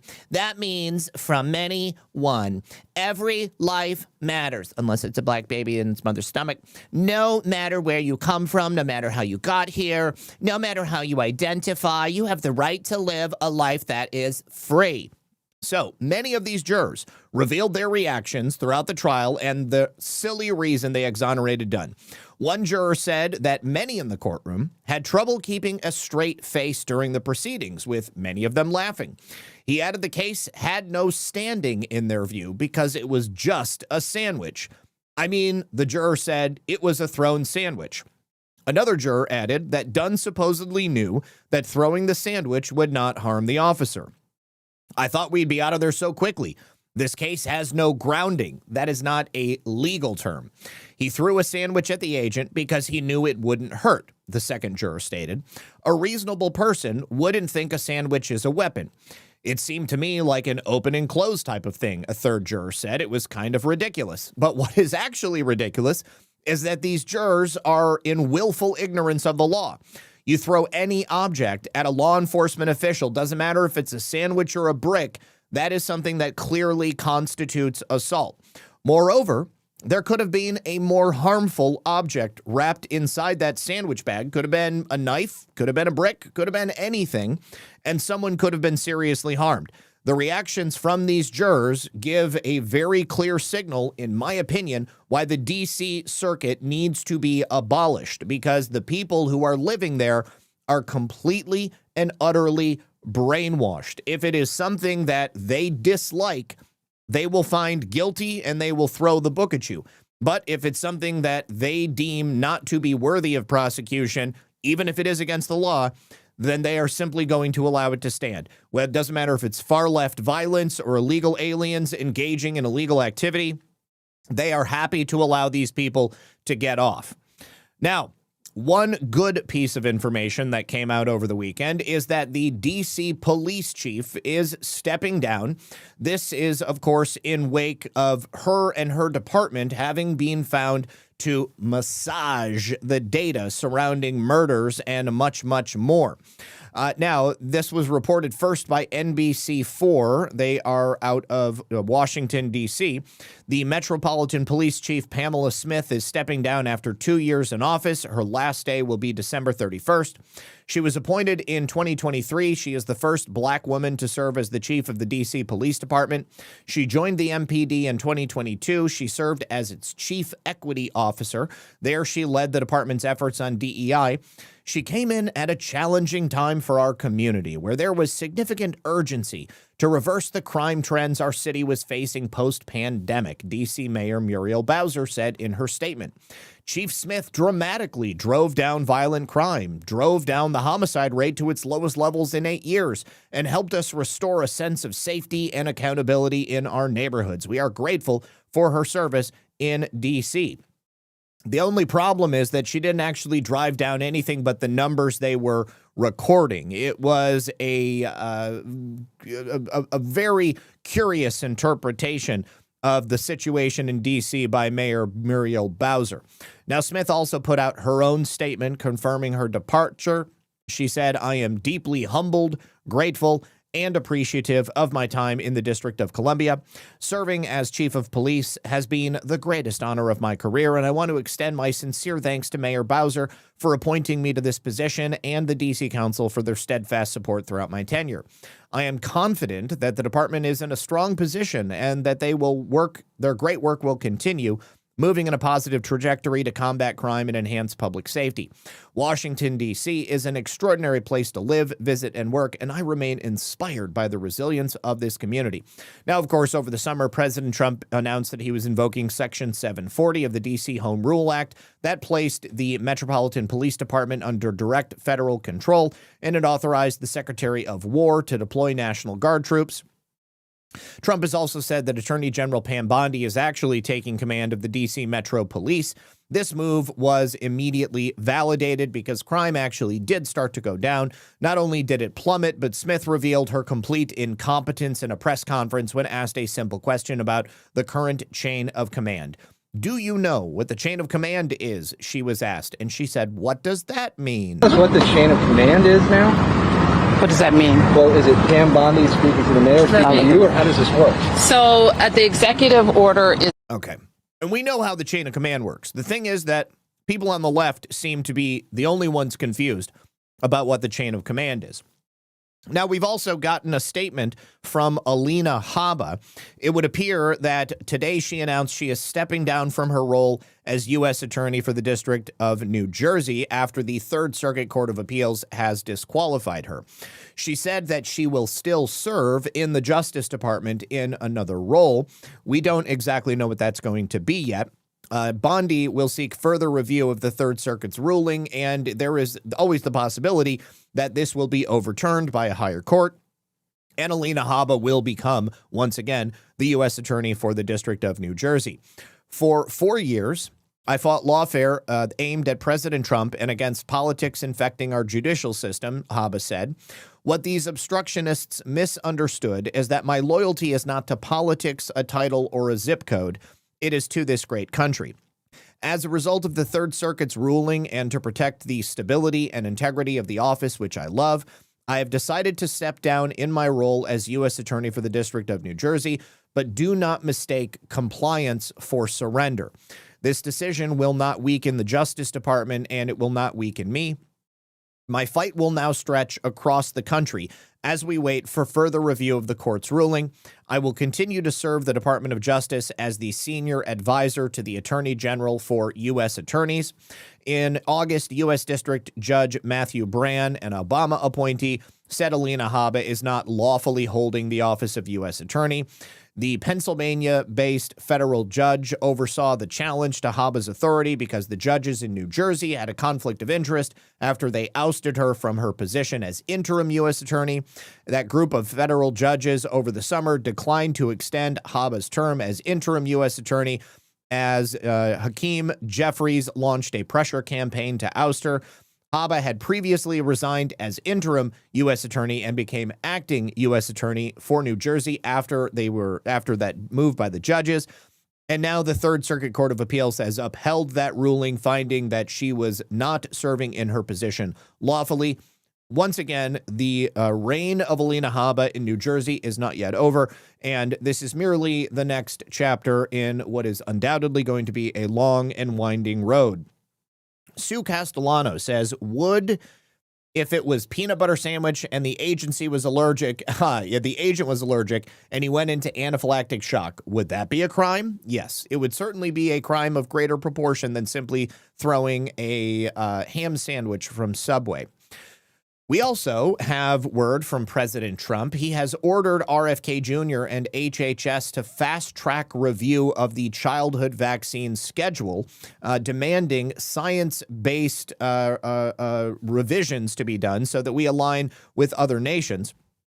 This was a directive that was issued late on Friday night, and it mandates top health officials to evaluate vaccine guidelines against those of peer-developed nations, with a new view to align American policy with the best available science and common sense. In his announcement, President Trump decried the current U.S. schedule as an international outlier with far more vaccines than is necessary that are required for healthy children. He began his statement by saying, today the CDC Vaccine Committee made a very good decision to end their hepatitis B vaccine recommendation for babies, the vast majority of whom are at no risk of hepatitis B, a disease that is mostly transmitted sexually or through dirty needles. The American childhood vaccine schedule long required 72 jabs for perfectly healthy babies, far more than any other country in the world and far more than is necessary. In fact, it's ridiculous. Many parents and scientists have been questioning the efficacy of this schedule, as has I.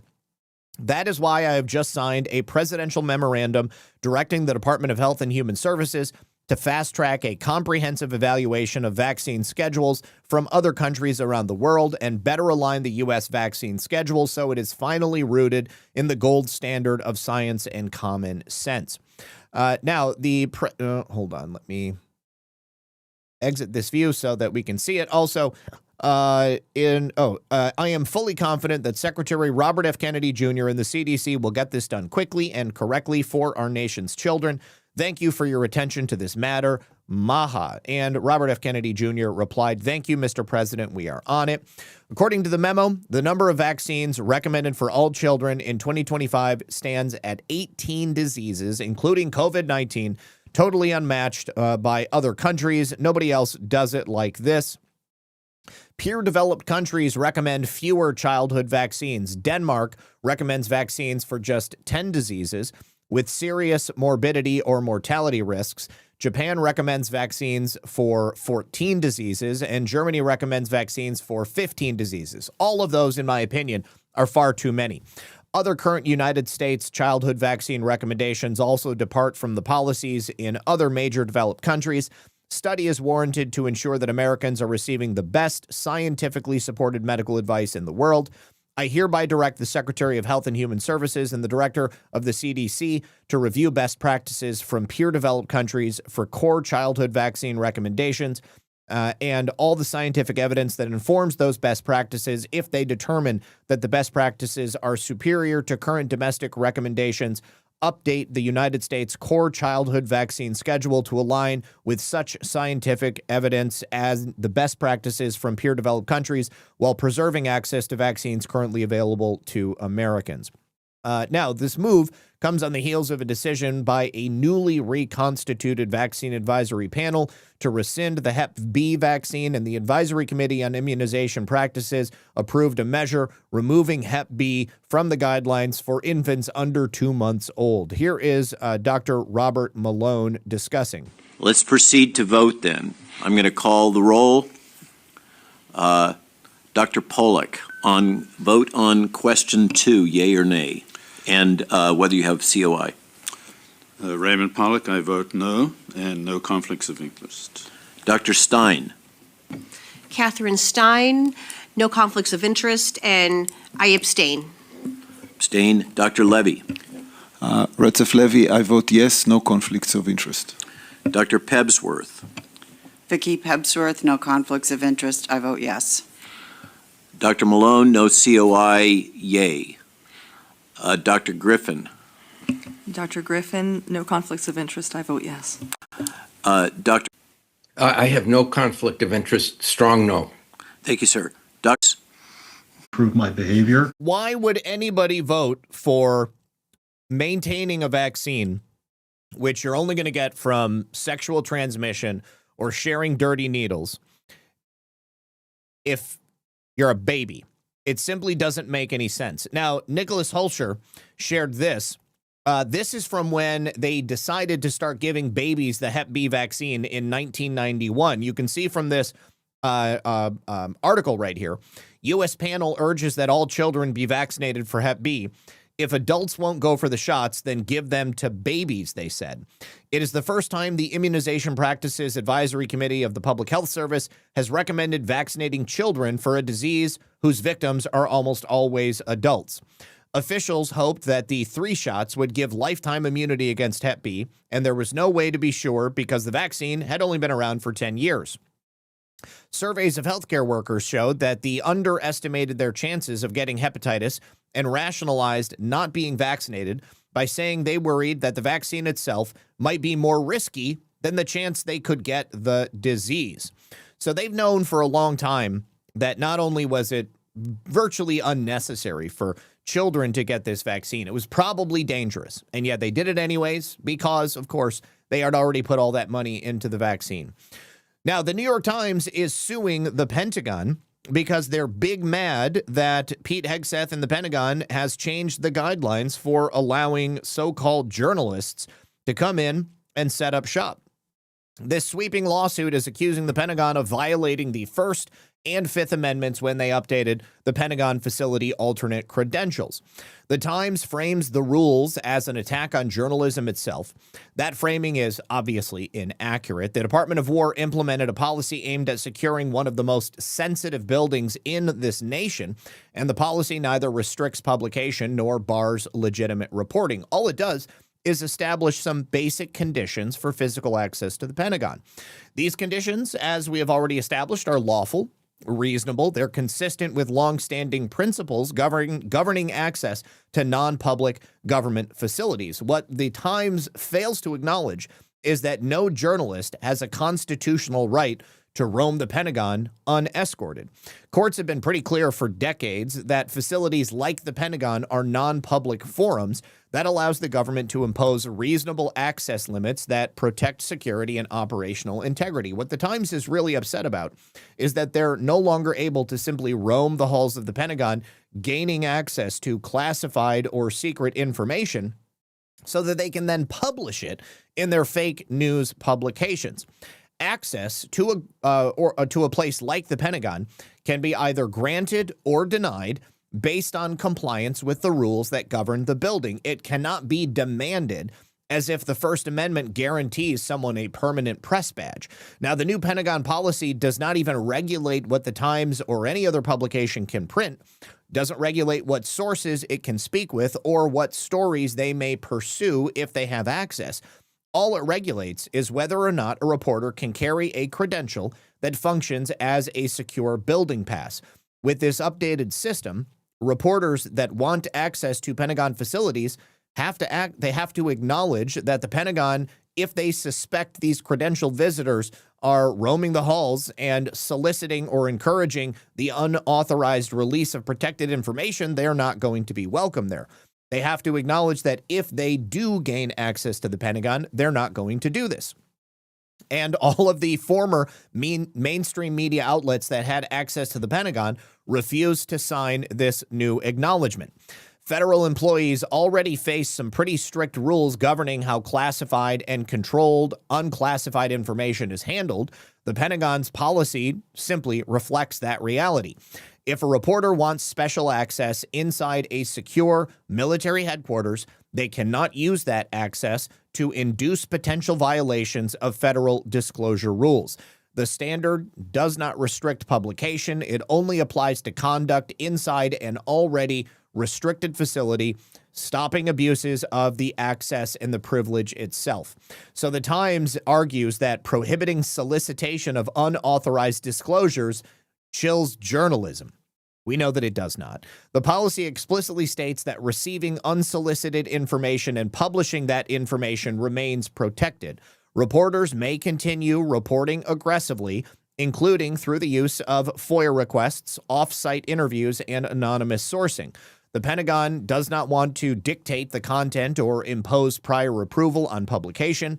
It just requires that credentialed reporters respect the same security boundaries every other Pentagon employee must follow. That condition is neither novel nor is it unreasonable. But the complaint also claims this policy creates unbridled discretion for employees of the Pentagon to suspend credentials. They are ignoring the process that was built directly into the policy. Written notification, opportunity to appeal, and a final determination by authorized officials within the Pentagon.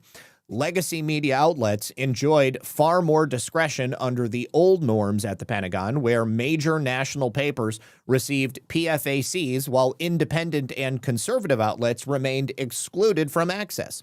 The new structure replaces the informal system with a very clear standard. It's one that applies uniformly, regardless of the newsroom size or the viewpoint they are reporting from. The objections the Time has are not really about constitutional law. The entire lawsuit focuses on the composition of the new Pentagon press corps. They are big mad about people like James O'Keefe now having access. After refusing to sign the acknowledgement that the Pentagon had put together for new access, the Times and nearly every other similar outlet voluntarily surrendered their access to the Pentagon. At the same time, outlets who were willing to comply, they range from established conservative publications to emerging platforms, they all got credentials. Gateway Pundit was among them. As I said, James O'Keefe and O'Keefe Media Group was another one. And the Times is pointing to the fact that some newly credentialed holders have supported President Trump. How dare they? They've even spoken positively about the administration. Their argument concedes the core issue. The Times is attempting to protect its institutional position within the Pentagon rather than defend a neutral principle. It's very important. The First Amendment does not guarantee that any news outlet, regardless of their size or prestige or their priority, access to federal facilities, are always going to have access to those facilities. It also does not entitle a single ideological bloc like the left-wing fake news mainstream media outlets are able to dominate the Pentagon press room. The lawsuit also asserts that the Pentagon's policy is an attempt to avoid scrutiny. If that were the case, then there would be no journalists in the Pentagon. They also have no evidence to support that position. Outlets without PFACs have continued to publish extensive reporting on internal disagreements, personnel decisions, and classified information, and they are doing so without any interference from the Department of War. The only thing they are missing is automatic, continued physical access to the halls of the Pentagon, where they could roam around, eavesdrop on conversations, and solicit classified information. All they refused to do was follow the new rules that many other outlets have agreed to adhere to. It is laughable that the Pentagon is now facing this lawsuit from the New York Times. I don't believe that it's going to be around for much longer. Thank you to Sean Joe for a cookie and a can. Thank you to Filter Dog, who says, travesty, Tina Peters' habeas petition has been dismissed by Judge Van Varholik. Oh, that is awful. Seanjo, thank you for the cookie. 123 SKG, thank you for the cookie. And then Seanjo, thank you for another cookie as well. Yeah, I feel like at this point, the government is going to have to step in and they're going to have to demand that Tina be released into their custody because she's going to need to be a federal witness. All right. Also, Senator Tammy Duckworth has just over the weekend been caught lying as she was attacking Pete Hegseth.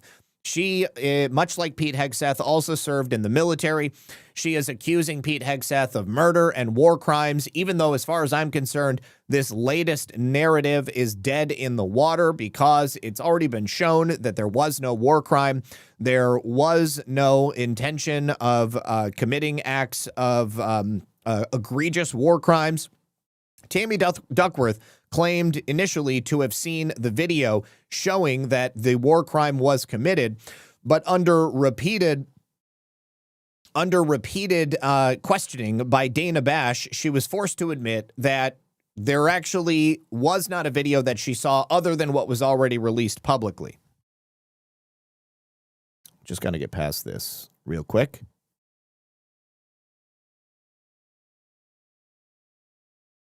Senator, have you seen the video? I have seen the video, and it is deeply disturbing. I am mostly concerned with the fact that we are putting our American servicemen and women in jeopardy here. We're putting them in jeopardy in case they ever get shot down. We're putting them in legal jeopardy. They could be brought up in international criminal courts. And so what we're doing here is taking those professionals or utmost professionals and putting them into harm's way. And that's what bothers me the most about what Pete Hegseth is doing. He is the least qualified Secretary of Defense in our nation's history, and he's very cavalier about doing things. Fact of the matter is, only Congress can decide that we can go to war, and there was no such declaration made. I just want to make sure that that I get this accurate. You have seen the classified video of this particular strike, the first strike, and then the double tap, as it's known.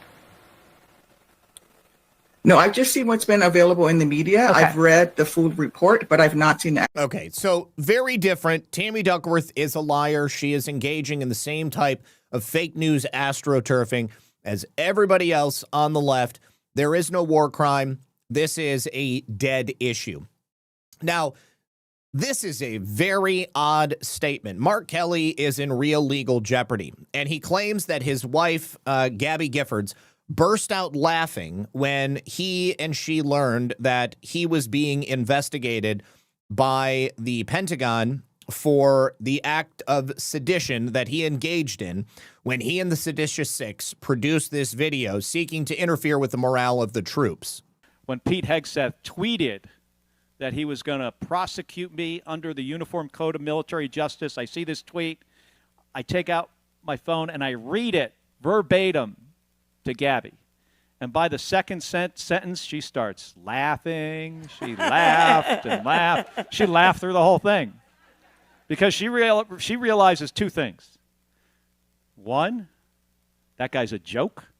And number two, I'm not backing down. Yeah. There's nothing funny about this, Mark Kelly. I'm really hoping that the Pentagon does exactly what they have suggested and they recall him to active duty. Now, one thing that we haven't discussed about this, you cannot be active duty and also hold elected office. If they recall Mark Kelly to active duty, he will immediately be forced to resign from his position in the Senate, which, of course, is going to trigger a special election. The only thing that I can think of is that they are waiting until they have the election records from the state of Arizona so that they can make sure that the voter rolls are clean and that the opportunity for Arizona to cheat and just put somebody else in Mark Kelly's seat is not going to be able to happen. So keep your eyes on the timing of all of these different pieces that are fitting together. Sabrado says, remember, this was Kelly's wife was actually shot in the head. Yes, Gabby Giffords was shot in the head. And Mark Kelly is sitting in the seat that she used to hold. Yeah, very strange. Very, very strange. All right, now, Tom Homan, we're going to move on to immigration. Tom Homan just confirmed over the weekend that now 62,000 children have been found that were brought across the border by the Biden administration. It is a lot less than were officially recorded as missing, but it is roughly double the last number that we heard. I look at the numbers every day. On Friday, I looked at the numbers. There's over 62,000 children found by the Trump administration. Children that weren't even being looked for under the Biden administration. President Trump saved over 62,000 children's lives. Some of these children were in sex trafficking, we found them. Some were in forced labor. Some were being mistreated. I can't even discuss some of the mistreatment we found out about. That's what really gets me. 62,000 children have been found. Some of them were being sex trafficked. Some of them were in forced labor. And some of them were being abused in ways that he can't even discuss. That is over and above sex trafficking and slavery. What could possibly have been happening to these children that is worse than slavery and sex trafficking? My God, the depravity of these people. I can't even imagine what Tom Homan could potentially be referring to. My mind doesn't even allow me to go to those depths. I'm at a loss for words, but I think that it is so vitally important that we continue to highlight the real on-the-ground work that the Trump administration is doing, because I still see people bitching and moaning on X, suggesting that the Trump administration is doing nothing, when in the background, the brave men and women of these organizations are silently out there every single day, finding where these children have been held, what is being happening to them. And I have to imagine that the people that they are taking them from are also being prosecuted. We're just not hearing about it every single day in a press conference. We're not getting all of the pictures. We're not getting all of the information, likely because the court cases that are going to dictate the circumstances under which these children have been found is so broad and connects to many, many different individuals. So never forget, every single day, the Trump administration is finding tens of thousands of children that the Biden administration allowed to come into this country and be processed into sex trafficking, slavery, and God knows what else. President Trump, again, proves why he's the greatest president in my lifetime. Over 62,000 children rescued by President Trump. Again, children that were ignored and weren't being looked for under President Biden. I look at the numbers. The worst part is that we have no idea how many of those hundreds of thousands of children are even still alive. Because I guarantee you, there are many who did not survive. And who knows if they're ever going to be found, if they will ever surface in any meaningful respect. Now, over the weekend, we also had another narrative op coming out of Representative Adelita Gravalia. She put out a video statement where she claimed that she was pepper sprayed in the face. Now, very quickly, this was also debunked. She wasn't pepper sprayed in the face, but I'm going to play her statement for you because I enjoy tearing down the leftist lying narratives of people like Gravalia.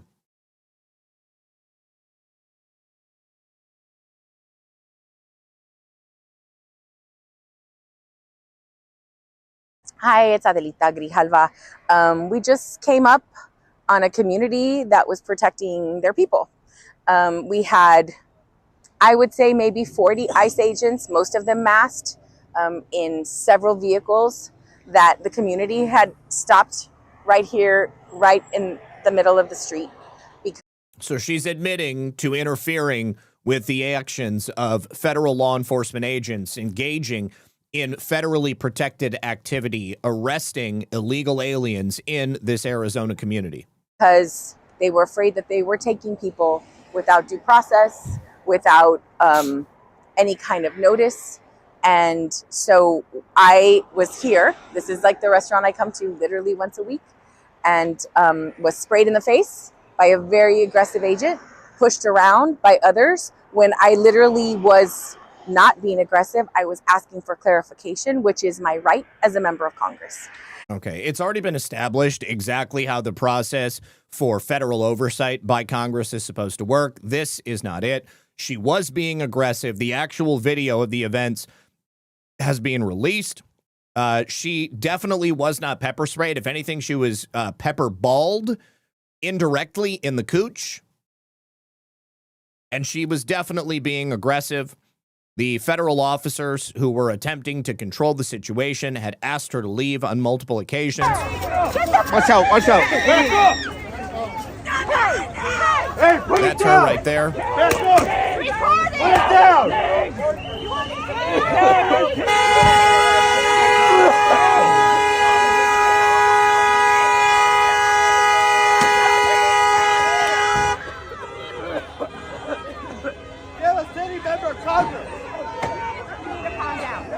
You guys need to calm down and get out. You need to get out. You need to get out.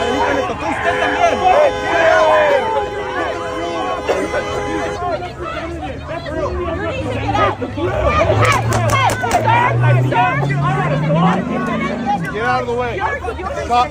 You guys need to clear now. Okay, so right there, that's the moment that a pepper ball hits near the feet of Gravalia. You can see it goes up her dress a little bit. She doesn't mention any itching or burning anywhere on her body. She stated explicitly that she was pepper sprayed in the face. Never at any time was Gravalia pepper sprayed in the face.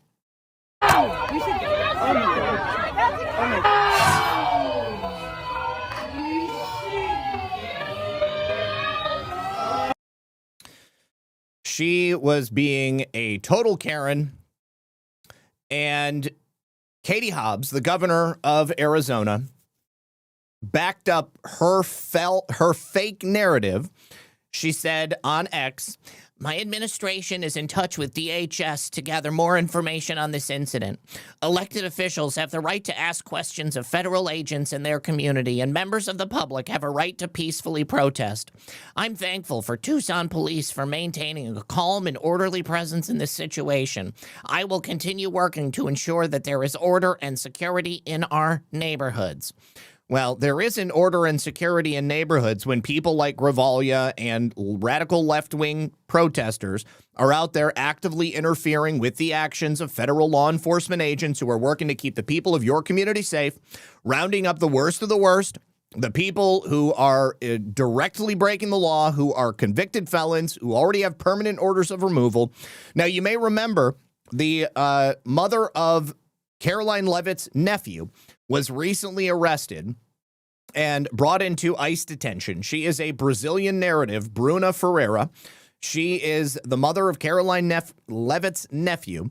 And Judge Cynthia Goodman, who was appointed as an immigration judge in 2023 by the Biden regime, set her bond at $1,500 as this woman is fighting her deportation hearings. We have a video of her actually being arrested. It wasn't like she was just some random bystander. She was actually following ICE and attempting to interfere with what they were doing. Are not done. Just need to get past this. This is the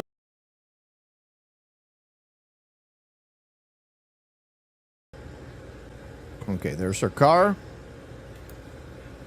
And ICE pulls up, blocks her in because she is an illegal with a prior order of removal.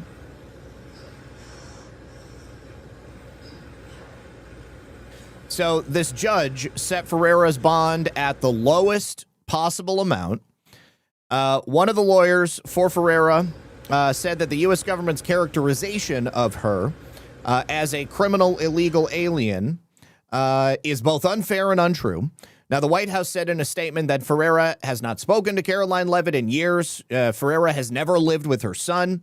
The Trump administration has not responded to requests for supporting documentation about the accusations for Ferreira. But a lawyer for the Department of Homeland Security did not object to the judge releasing her from ICE detention. The administration had sought to limit bond for undocumented immigrants, and he agreed that with Ferreira's lawyers that she is not a danger to society or a flight risk. In a recent interview with the Washington Post, Ferreira said she had chosen Caroline Levitt to be the child's godmother. She arrived in the U.S. when she was 6 years old and had tried repeatedly to obtain legal residency. She must not have tried that hard. She has been granted work permits and reprieves from deportation under the Obama-era DACA program. And the Homeland Security said that her previous arrest for battery was during her tourist visa, which expired in 1999, and she appears to have only been eligible for DACA and never really tried for anything else. But DACA recipients can be deported for any number of reasons, including if they have committed crimes. And she is also a criminal illegal alien from Brazil, so she has no legal claim to her life in this country, and she's not even a real mom. She's a deadbeat mom who has never lived with the son that she fathered with Caroline Levitt's brother. S2G109 says, Zach, these people are organized at a national level. They give assistance to illegal aliens. They have a rapid response hotline to report ICE activity. The number has no migra in it. It is www.smc.gov. Is Is that an official government website that to help people stop ICE? No. Oh, SMC. We forgot the dot.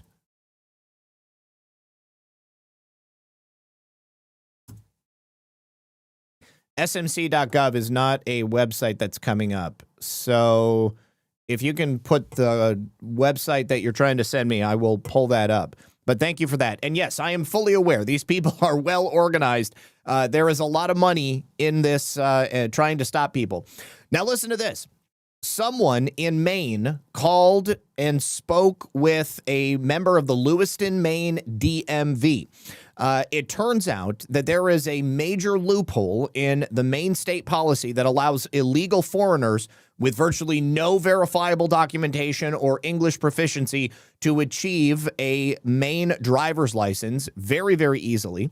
So a journalistic organization called The Unquirer posted this recording on X, and it shows just how easy it is for the Secretary of State to just hand out driver's licenses and state IDs without any type of security safeguards or practical safeguards, which would otherwise prevent fraud or identity manipulation and keep the citizens of Maine safe from risks. Now, someone calls and says their name is Mohammed.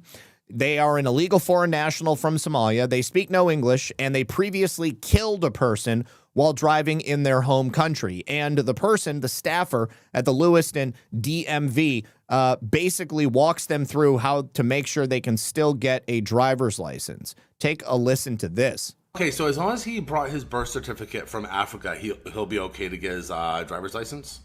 So that is one form of ID that we can accept for the exam process to get him started. The other one needs to bear a signature. So would you take like a country ID? Because they do kind of similar to like state. You know if that's been signed, if there's an immature. Yep, okay. Yeah, so I looked at it. So as long as he has his birth certificate from his home country in Africa and a driver's license that has his signature from his country, that should be okay? So we would be able to use that out-of-country ID for the signature piece as long as that birth certificate has been translated. Do you know if it has? Yes, yeah, he does have his, yeah. It is translated. Okay, Yeah. Then yep. Awesome. We could. Yep. Okay, so his name's Mohammed. I guess now the next step would be this. He doesn't speak any English. Is the test done in Somalian? So for the Class C language, we do translate in Somalia. On that form, that application that I was talking about earlier, there's a box on there that says oral. He would just need to check that. And how many can he get wrong? So it is a 30-question multiple-choice questions. Once he hits 6, the test will automatically shut off. Okay, so he can only get 5 wrong out of the 30 to be safe. Correct. Okay. Yep. No, this is good. This is that's actually pretty easy. So he has to get 25 right out of the 30. He did have an issue in Somalia with his driving. Is that going to impact it, or do you guys just not connect with it? We don't have reciprocity from one country to another, so we. That issue was killing another human being in Somalia. All right, so this is the link that S2G had attempted to send over. This is the County of San Mateo. These resources have been created by legal service organizations to provide helpful general information to immigrant communities. Look at this.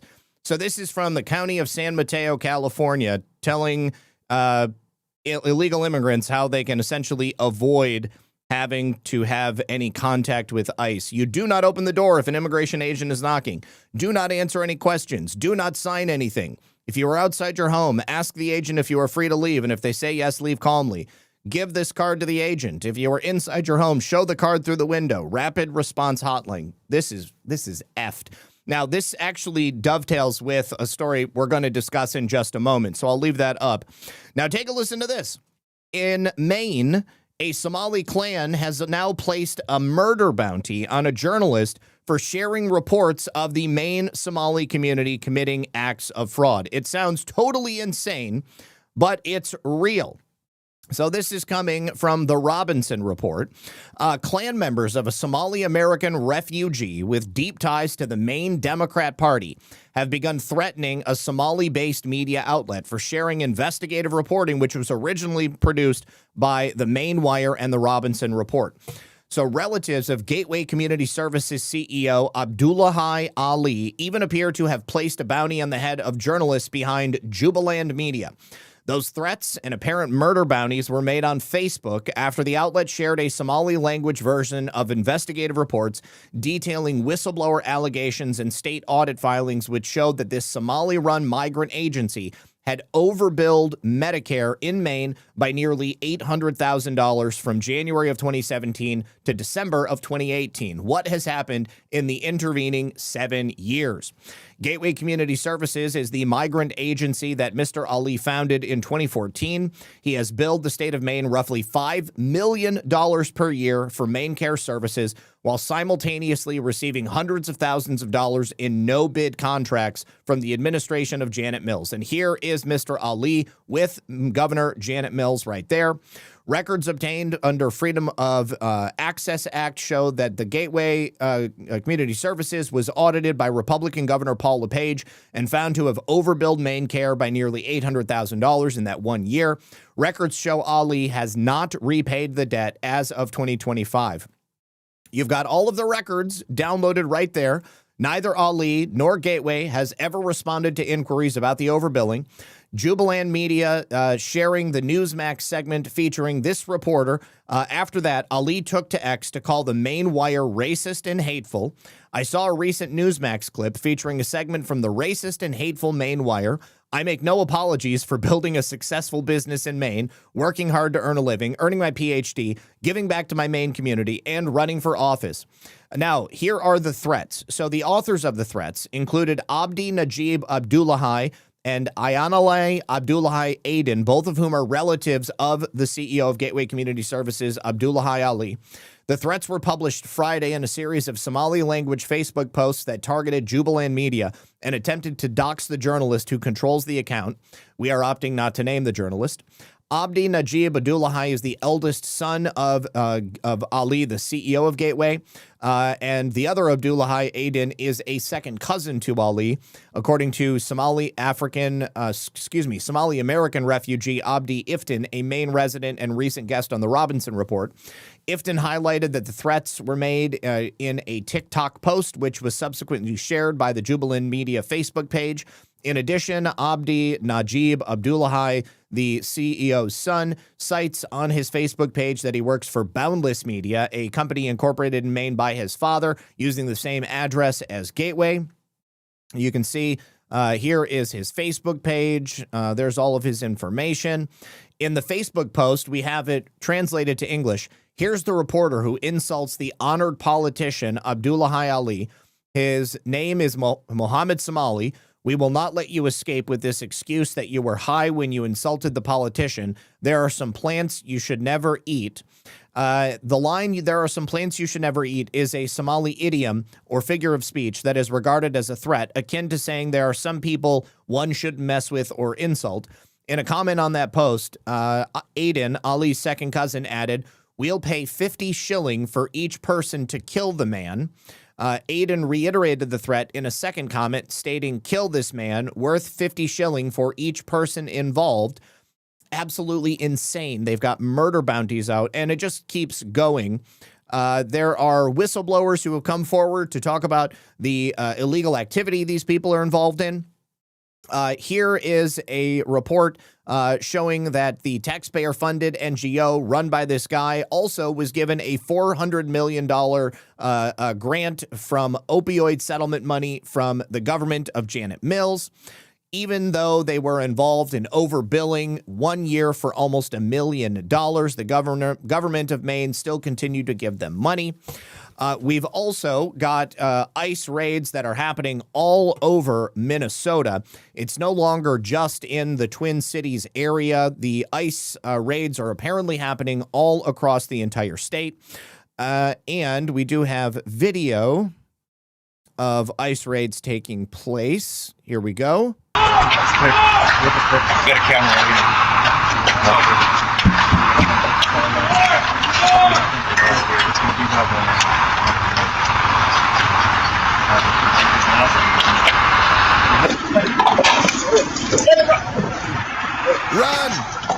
Run, boy, run! Don't move. Don't move. And you have a sentence. Right, don't move.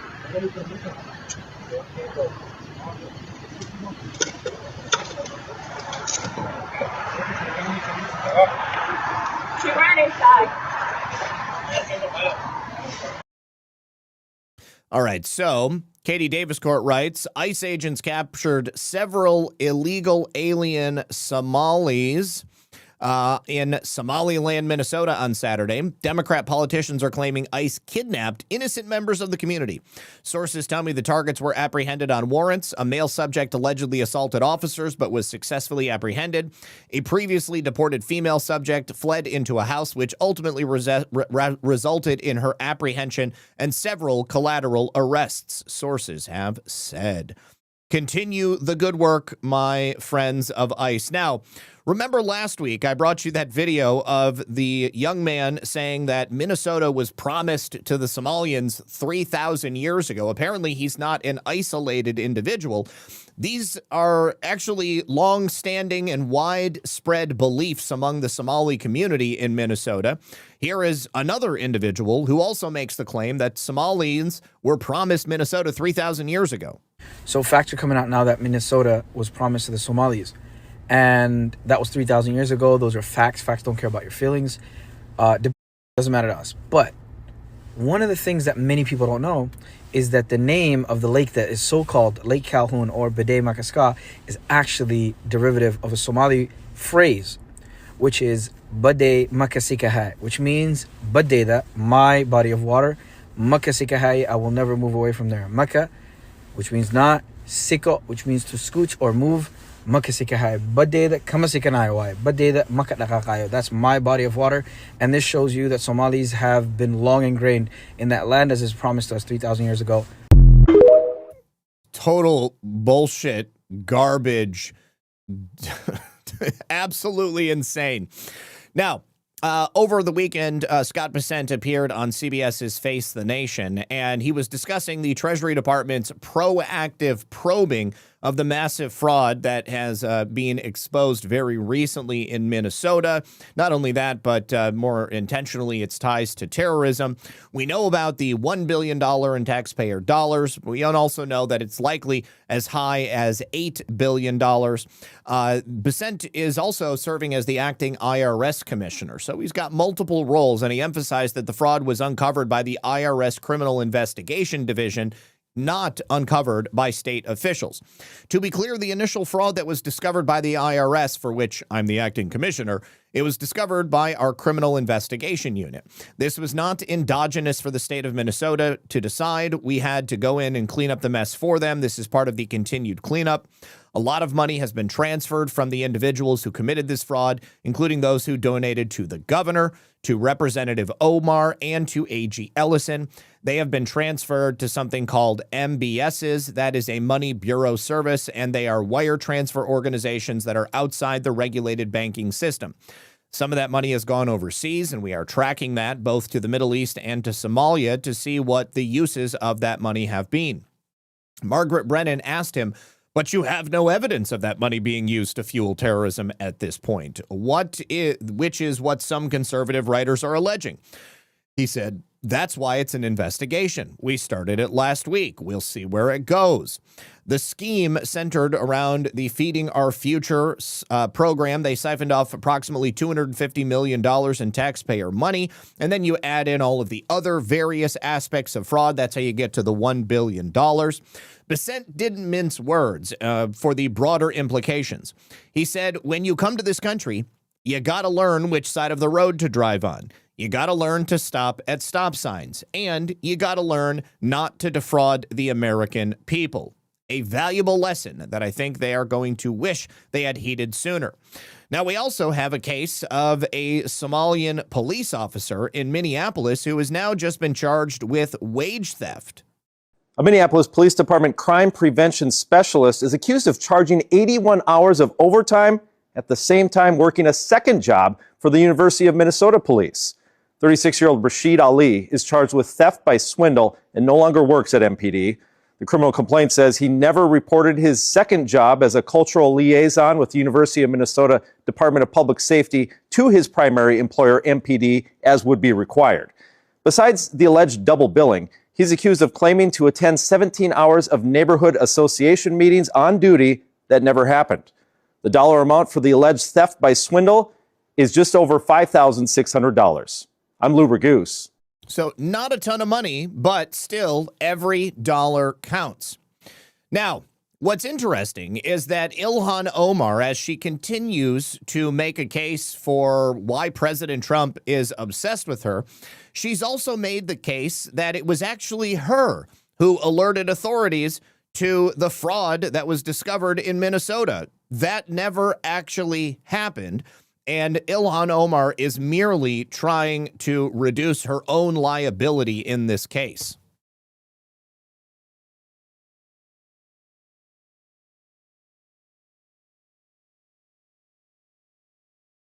87 people charged, all but 8 are of Somali descent. And that has added to the spotlight being put specifically on your community. Why do you think this fraud was allowed to get so widespread? Well, I want to say, this also has an impact on Somalis because we are also taxpayers in Minnesota. We also could have benefited from the program and the money that was stolen. And so it's been really frustrating for people to not acknowledge the fact that we're also, as Minnesotans, as taxpayers, really upset and angry about the fraud that has occurred. Is she really that angry? I mean, obviously, you're going to have some Somalis who are victims here. They have been the prime movers of the fraud as it is. And yeah, definitely the taxpayers of Minnesota were taken advantage of. There are 80,000 people of Somali descent in your state, but the president has been very focused, not just on them, but on you. In this extraordinary cabinet meeting, he said Somalis, quote, come from hell. They complain and they do nothing but bitch. Take a listen. These are people that do nothing but complain. They complain, and from where they came from, they got nothing. We don't want them in our country. Let them go back to where they came from and fix it.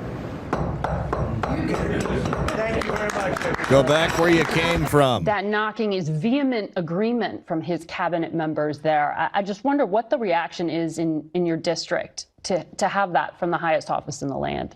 It's disgusting. It's completely disgusting. These are Americans that he is calling garbage. No, he's actually calling Somalians garbage. It's very, very different.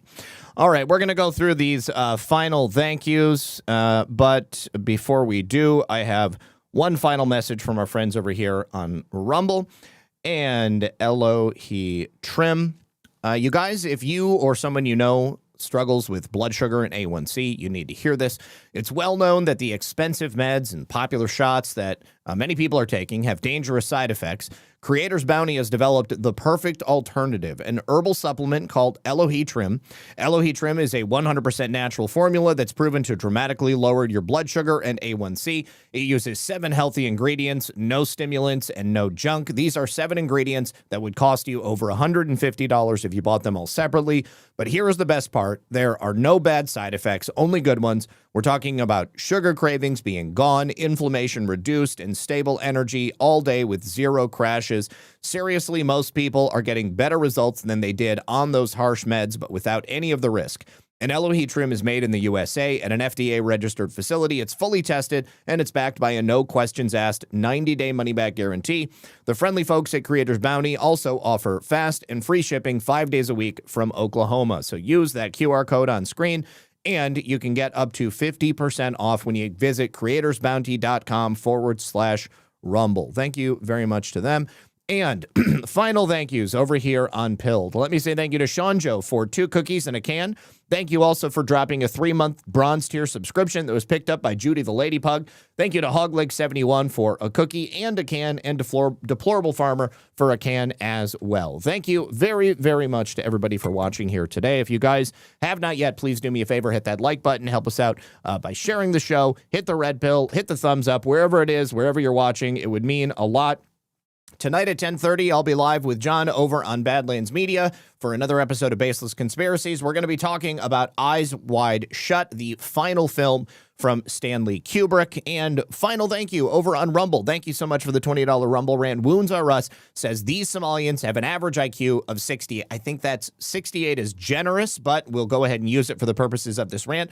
Do you think they came here, new programs to apply for with all the fraud? They had U.S. helpers. They definitely had U.S. helpers. They also had a mind for grift when they arrived. They were well aware of the fact that they would be able to come here and they would be able to take advantage of the situation. There were definitely people here in the United States that assisted them. But largely, these people are coming from a feudal criminal mindset, tribal mindset, and they have no problems when it comes to taking advantage of people that are not part of their tribe. In their mind, everything is up for fair game, and they will take and take and take until the moment that we stop allowing them to take. I want to say thank you very much to everybody. Good luck. God bless. And I will see you tonight at 10:30, or I'll be back here tomorrow at 5 p.m. for another episode of Red Pill News Live. Peace.